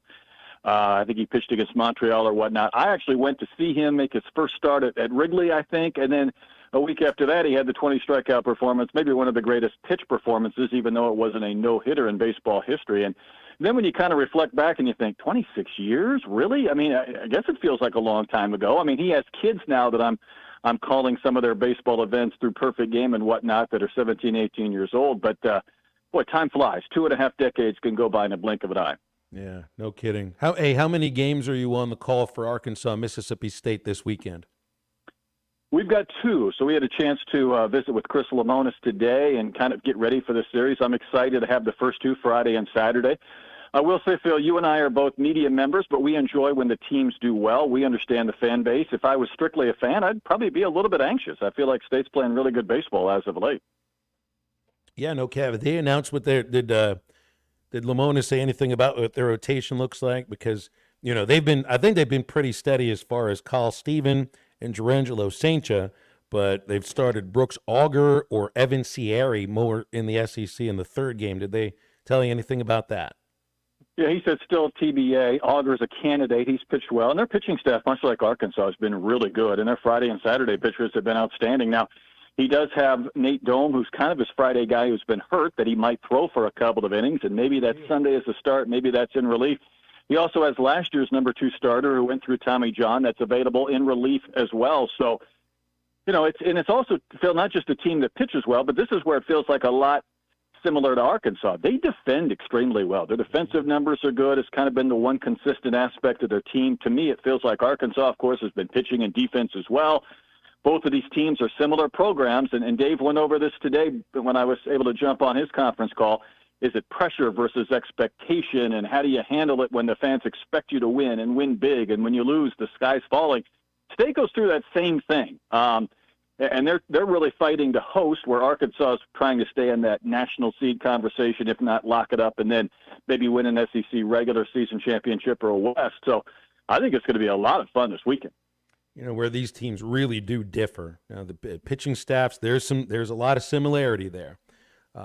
Offensively, Mississippi State is not like the most powerful team. The Hogs have hit more home runs than they have, but they have a couple of guys that are consistent run producers. Thinking of Dakota Jordan and Hunter Hines. Jordan's the right fielder. Hines is the first baseman. Both are hitting for power. Both are driving in runs on a consistent basis. And that's a clutch hitting team. Like, they've got the highest average with runners in scoring position in the league, while the Hogs are on the bottom. I mean, the very bottom of that very important number in SEC games, and you're still looking for somebody to be a consistent run producer.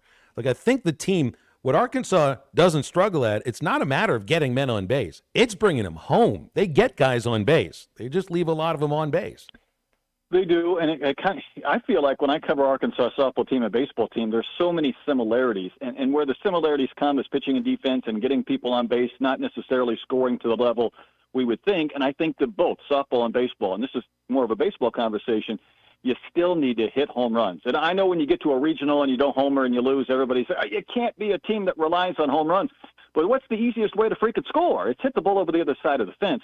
This team has not done it to the level I thought they would. Now, Diggs hasn't been quite healthy, and there's been some other issues, and there's hitters like McLaughlin and Stovall that are good hitters, but maybe not power hitters.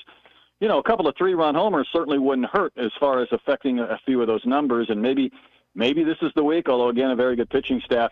And you're right, though, Phil. I think you start talking about whether it's clutch hitting or leaving runners on base or whatnot. Part of the conversation for Arkansas this year has been looking at the games they've lost, where it's been 2 for 12 with runners in scoring position. For a series, it's 5 for 35 or whatnot. Sometimes that becomes just kind of a block too, where you're aware of it. Everybody's trying to get the key hit and change that dynamic or that narrative. But that's obviously a concern because they aren't homering enough to overcome some of that. Any surprise that Mason Molina is staying in the rotation for this weekend instead of Gage Wood moving into the rotation? And why do you think that they're keeping it identical from what it's been almost the entire season? Yeah, it's a little bit of a surprise. I think the one thing Dave used, and he was a man of few words, he just said they're healthy, they're ready, they're ready to go, they're feeling good, I'm not going to make a change. I think that he's still – the fun part about Dave, and this is where it's both relating to young kids and also being a 30, 40-year veteran, is the ability to motivate. And sometimes you got to motivate a little bit by fear, like you're going to lose your job, or, he's not afraid to change lineups or tell guys he's going to start the toughest guy for the second game of a doubleheader, whatever it is, to push the right buttons. And I felt like he was starting to push a little bit, maybe for Mason or even Brady. And obviously you want that rotation to be good, because if you aren't hitting at quite the level you want and your pitching's not as good as it was a month ago, that's a little reason for concern. So I'm a little bit maybe surprised, but it doesn't mean that we won't see Gage Wood, I would say, for 3 or 4 innings in some key situations, whether that's Saturday or Sunday, whether it's in the 3rd or 4th inning or whether it's in the 6th, and maybe trying to finish a game. It's an important series for many reasons, against Mississippi State, and it's like independent of the standings.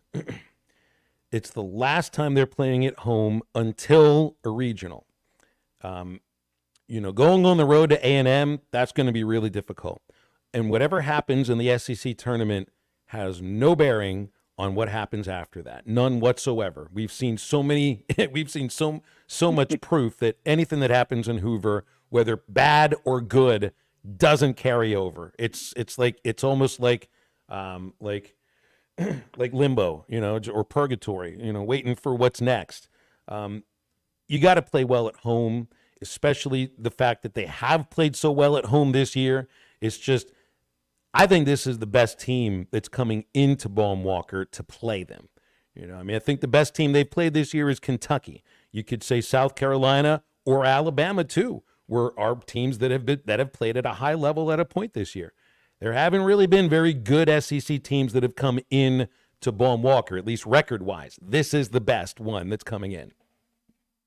You're right. And maybe at the beginning of the year, I think even national television did the same thing. I mean, there's games against LSU and Ole Miss that probably weren't the biggest games of the week. They anticipated them being so, and LSU and Ole Miss and others haven't necessarily lived up to their billing. And all of a sudden, here comes State. Maybe we gave up on them early in the year, and here they are. And I think you're 1,000% right. This is the best team coming into Baum-Walker this year. And next week with A&M, listen, I think even Dave said they are the most complete. They might be the best team in the SEC right now. So, Dave and his staff talk about the race to 15 wins, which they feels like gets them into a regional without any questions asked. To me, it's kind of a race to 19 or 20 wins now so that you lock up a national seed and you take care of business. And, boy, 2 wins this weekend would be great, because then next weekend doesn't become quite as imperative to being a top 8. And as you mentioned, the conference tournament, I think, is fairly irrelevant as far as that goes. Well, and it's also that, just look at the D1 baseball projections. They've got Arkansas and Mississippi State regionals matched up against each other. So A&M, Kentucky, those are teams you wouldn't play until the College World Series. Mississippi State, you might see them the second week of the postseason. It feels like South Carolina a few years ago. Maybe it's been more than a few now, but there's so many SEC teams that want to be in the top 16 or whatever that you're going to eventually line up with SEC teams. And I think it was Kentucky last year. Weren't they at LSU for a Super? So there could easily be a scenario where you face an SEC team in a Super Regional. My goodness, would you love to have that at home? I would love it to be anybody else other than an SEC team. But yeah, you're right. You're kind of playing for positioning, not just to bolster your case, but to kind of push some of the SEC teams away from you and away from that top 16. All right, let's end on something that we got into earlier this week, the idea of beefs, with Drake and with – you were familiar with the Drake-Kendrick Lamar beef? Are you following any of this? A little bit. Help me out. They don't like each other. Let's just leave it at that. But we brought up sports beefs, and I couldn't help but just a moment ago think about one of the all-time great beefs, and it's not on the field. It's in the booth, and I think we might have brought this up on the show when you've come on before. It's with a former colleague of yours, and you might even call him a mentor too, in Milo Hamilton, longtime voice of the Astros, and Harry Carey. Now, I think they had a beef that lasted probably into the afterlife. Yes, it might still be going. The funny part was, there was a time when they were both working for the Cubs, and one would be on radio and one would be on TV at the same time. It would be like if we disliked each other and we switched in the fourth innings, but we'd have to walk down that hallway in the fourth inning and pass each other. Maybe we'd elbow each other and nudge or ignore or grunt or whatever the case may be. It's fascinating to think that, you could have people that work so closely together that really don't care for each other. But our profession, Phil, the egos are big, and we come from an era where there's a lot of people calling games, but back then there was kind of like one big voice for every team, and they were competitive even when they weren't playing against each other. Brett, I appreciate your time, man. Always fun talking to you. We'll see you at Baum tomorrow. Thank you. You know it. Brett Dolan from RSN, from Perfect Game, and I'm reminded also of Hank Greenwald, longtime voice of the San Francisco Giants and the San Francisco Warriors, in his great autobiography, which is called This Copyrighted Broadcast. He's quoted in there saying, "Insecurity runs high in the booth," unquote. And it really does. Brockmeyer and Joe Buck. That's exactly right. They had beef that goes to the afterlife. Do they say Joe Buck yourself? I'm going to break. We'll come back with more halftime in just a moment while we drop the mic. This is Halftime. You can now download our new app in the iTunes or Google Play Store. Listen anytime and anywhere on your favorite mobile device. Just search Hit That Line now. It started as a dream, and here you are. It's moving day. But wait, isn't moving supposed to be stressful? Oh, that's right. You bought your home using Weichert Realtors. Your Weichert agent guided you from start to finish to help make sure we found you your perfect place. Dream, move, home, Weichert. Call your local Weichert Realtors office today and make your move. And look for our bright yellow signs. At Weichert Realtors, we sell more because we do more. Each Weichert franchised office is independently owned and operated.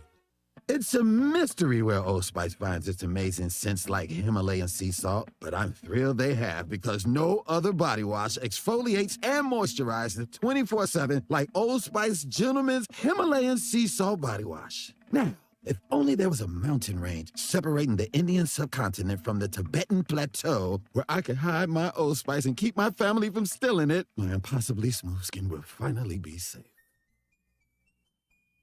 You're listening to Halftime Live from the Crabtree RV Center studios. Crabtree RV Center, where RVing is life.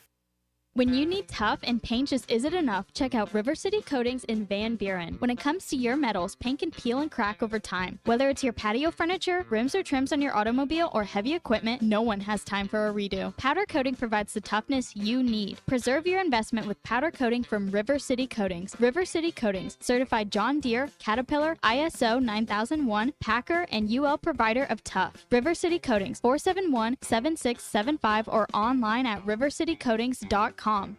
Insurance company throwing you a curveball? Are they crowding the plate and not offering you a fair settlement? If you've been injured in a car wreck, you need an experienced attorney to fight for you. I'm Jackie Mock with Mock Legal Solutions, licensed in Arkansas and Oklahoma. No win, no fee. Call Mock Legal Solutions today for your free consultation. 479-769-1505. Real advice, reasonable price.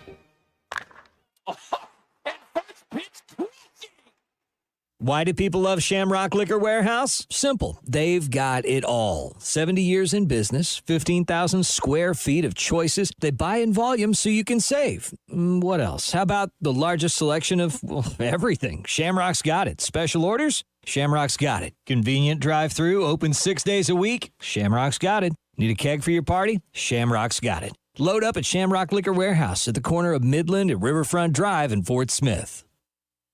Precision Garage Door features the finest quality materials, installation, and service for all your garage door needs, including garage door repair and new garage doors and openers. Fully licensed and insured with the largest showroom in Northwest Arkansas at 1907 Town West Drive in Rogers and in Fort Smith at 416 North 10th Street. Call Precision Garage Door today at 844-PDS-DOOR or check them out online at PrecisionDoorNWA.com. Financing is available. Precision Garage Door, voted best garage door company of Northwest Arkansas and the River Valley. Arkansas Fuel Injection in Fort Smith has been providing quality work for all new and rebuilt diesel pumps and injectors for over 25 years. They are a certified diesel shop with a team of quality technicians that ensure the highest quality workmanship and warranties all their work. They are open Monday through Friday 8 to 5 and has emergency service available 24 hours a day. For all your diesel pump, fuel injection, and parts needs, stop by Arkansas Fuel Injection, 6300 South 29th Street, Fort Smith. Call them today at 1-800-817-7709. Arkansas Fuel Injection. Remodeling your bathroom? Don't let your imagination be limited by out-of-the-box shower doors or tub enclosures. Arkansas Glass and Mirror is your local source for all things glass, including plexiglass, mirrors, and shower doors since 1964. Arkansas Glass and Mirror has more selections, better prices, and the experience to help you build the shower of your dreams. They also have the only showroom in the area to help you create those dreams. Professional installation and professional service. Only at Arkansas Glass and Mirror, 1316 South Zero, Fort Smith, or online at arkansasglassandmirror.com. Your home for every Razorback football, basketball, and baseball game. I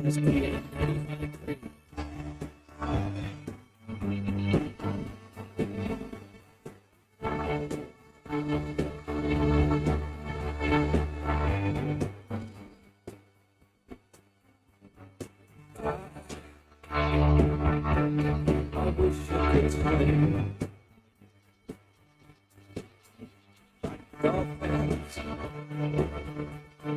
Dolphins can swim.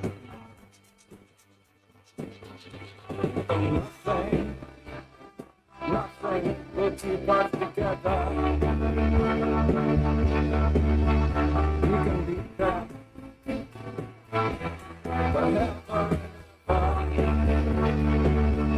Welcome back to Halftime with Phil Elson and Matt Jones. Got a question or comment for the guys? Call or text on the McClarty Daniel hotline, 877-377-6963. Let's get back to the show with the voice of Arkansas Razorback baseball, Phil Elson, and Razorback football legend Matt Jones.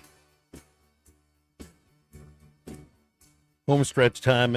Anything you want to get into, we'll take advisement on. Doesn't look like there's softball happening anytime soon. It'll be another couple hours before even the first game happens. So a lot of opportunity for the Arkansas softball team to just kind of sit around.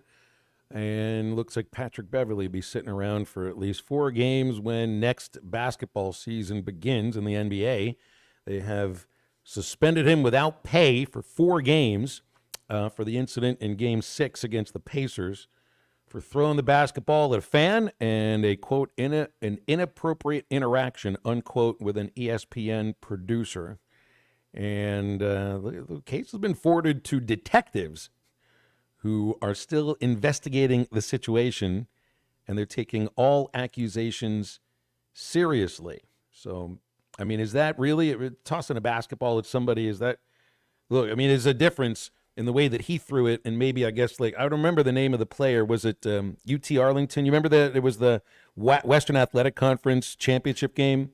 He might have some eligibility if we're thinking about this transfer portal. That was an arm on him right there. There certainly was. Accurate. I mean, he hit him in the leg, He right? just doesn't know how to play defense, From like yeah. 60 yards away. It was actually an impressive throw. With Beverly, was it a two-handed throw? He threw it twice. He asked for it back and threw it twice. I try to side with the players as much as I can, 100%. It's an emotional game. He's frustrated, and not making an excuse for him, but sometimes just there's no reason to go poke the bear. It's like let the dude let him steam off. Why are you so worried about getting Patrick Beverly sound anyways? He's a role player that don't worry so much about. I like him. I'm a Patrick Beverly fan, but he had no reason to deciding that series or whatever. It wasn't about how Patrick Beverly played if they won the series or not. There's a lot of other factors in that series. Well, Nikola Jokic is going to have to play a lot better for the Nuggets to come back from down 2-0 against the T-Wolves, but he's still the NBA MVP for a third time in 4 years. One of the more dominant runs, at least regular season-wise, in NBA history. And, yes, he does have the championship from last year. Do you buy into how Shaq looked at it? I guess only Shaq would be like one of the only people who, when he brings Jokic on for the TNT interview, tells him, congratulations, and, oh, by the way, I thought the other guy deserved the award. He told him he thought SGA deserved the award. I don't know a lot of people that would be that quite up front, but Shaq is Shaq. Where do you come in on that?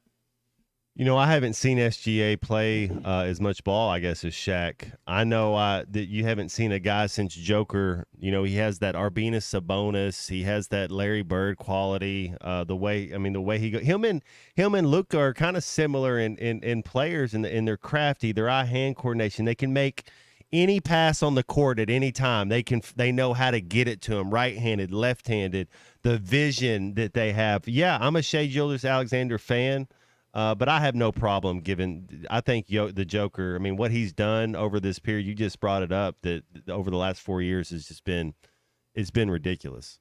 He's a walking triple-double, right? Whenever he wants to. This is going to be so. I don't think Denver have anything left in the tank. I really don't. Maybe they do. Maybe I'm completely wrong. And they'll go to Minnesota and they'll figure it out.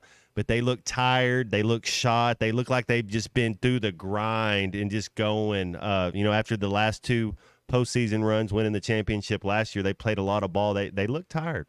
So Jeremiah says he thinks SGA is the MVP. Without him, Oklahoma City's not the same team. You could say the same thing about the Nuggets and Jokic too, right?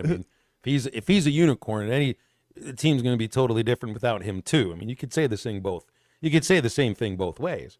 Who does SGA remind you of? Like an Isaiah Thomas, like a young Jimmy Butler. He's an undersized 2-guard, quick as can be.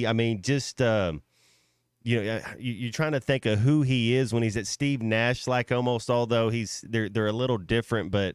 He dribbles. He's quick. You can't stay in front of him. He knows how to jump into you to draw. That's the thing watching SGA, Phil. He creates the contact, and it's kind of almost James Harden-esque. James Harden had that rip-through move that could create the contact. Maybe he has a little Ginobili in him too, but he's fun to watch. I just don't know. He'll get his chance to win an MVP. It's so tight right there. And I guess you're right, Phil. Is it kind of the Heisman Award where you give the MVP to somebody who on a number one seed? They had the number one record in the West. It's kind of odd timing too. It happens right in the middle of the conference semifinals. Like, when do the MVP, the awards for the NFL come out the week of the Super Bowl, or at least the week before, so there's a pause where it's like, okay, this is time for some news, and this is the right time for this kind of conversation. Baseball, Major League Baseball, they do all their awards after the World Series.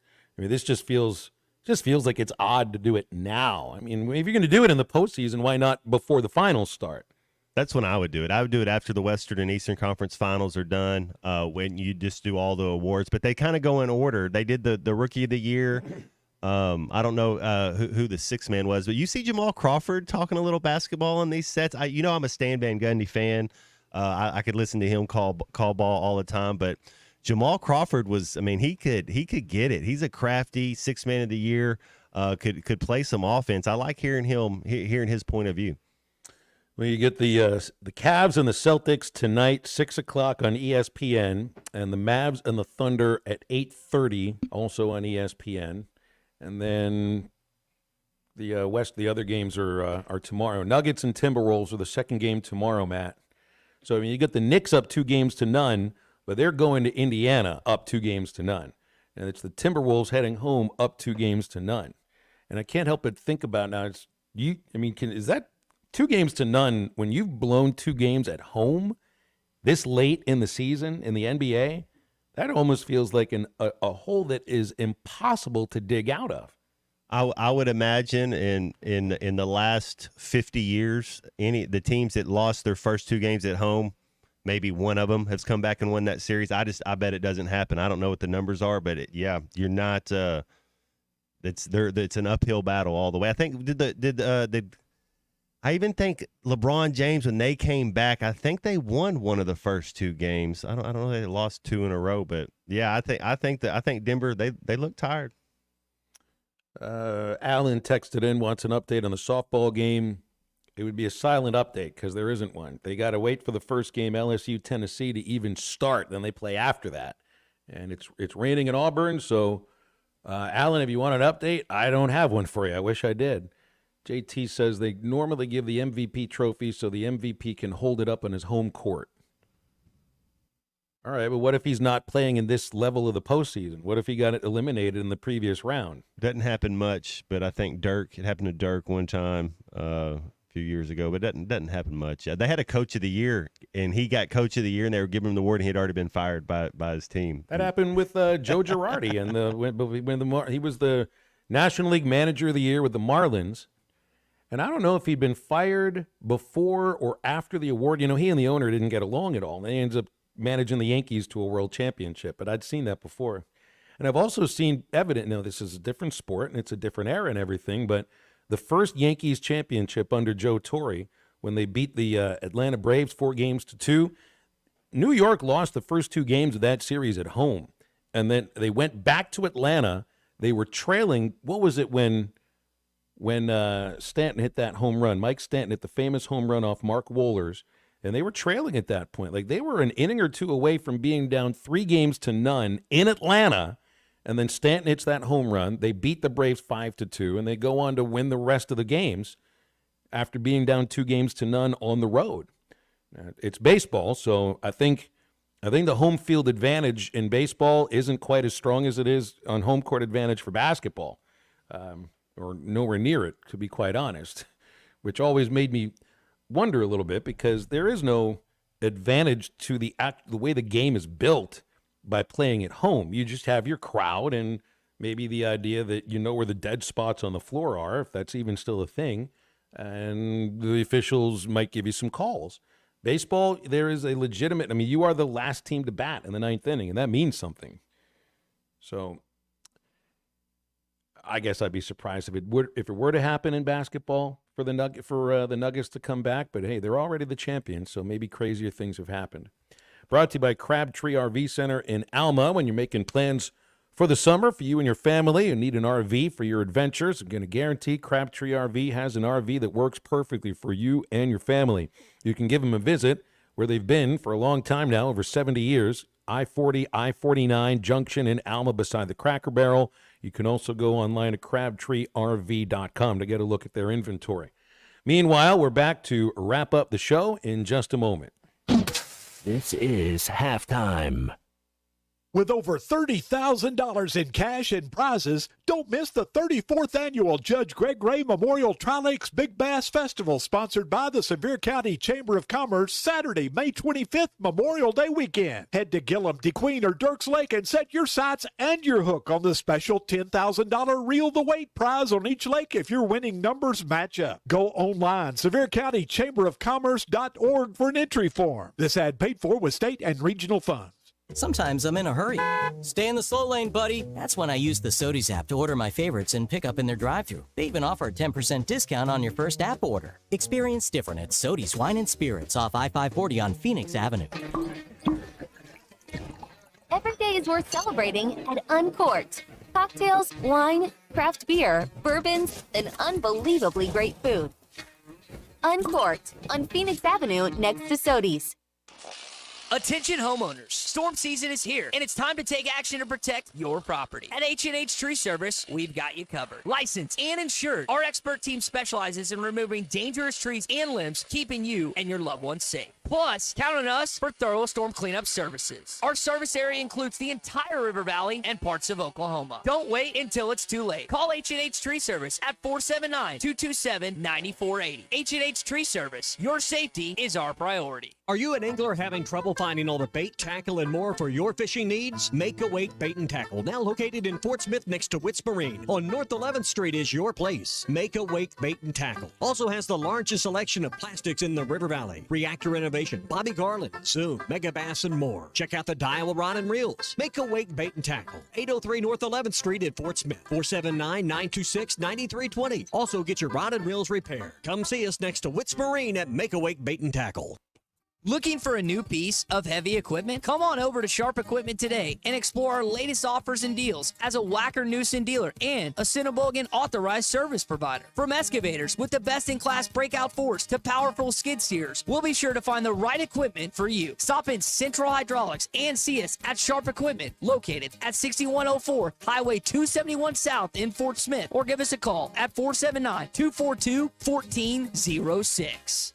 When you need legal help, turn to the law offices of Craig L. Cook. With over 40 years combined experience, the Cook Law Team works for you. If you've been injured in an auto accident, hurt on the job, a victim of nursing home negligence, or need help with bankruptcy, Social Security, wills, trusts, estates, or family law issues, Craig Cook will go to work for you. Call us today, 479-783-8000. The law offices of Craig L. Cook, with locations in Arkansas and Oklahoma. We work for working people. The tires on your vehicle go round and round, but when they don't, go to Van Alma Tire. They have tires in their name. That's their specialty. Van Alma Tire is all about tires. They have all the name brands and private labels available for you and in stock. So when it comes to getting tires for your ride, it's worth the drive. And financing is available. Ask for details. Whatever your tire need, check out Van Alma Tires on Highway 64 between Van Buren and Alma. Ready to get you rolling on new tires at Van Alma Tire.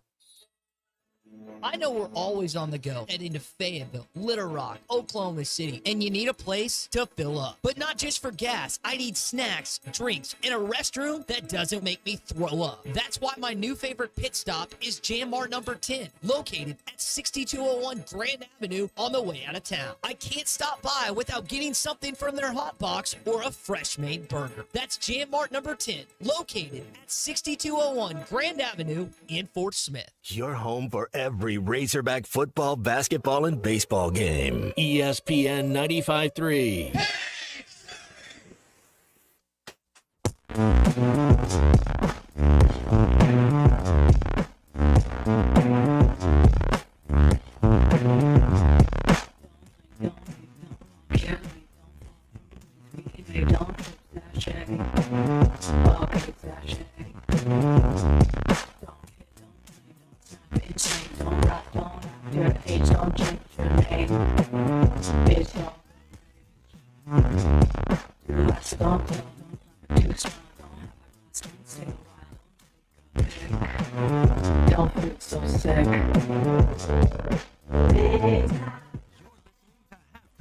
Phil Elson and Matt Jones.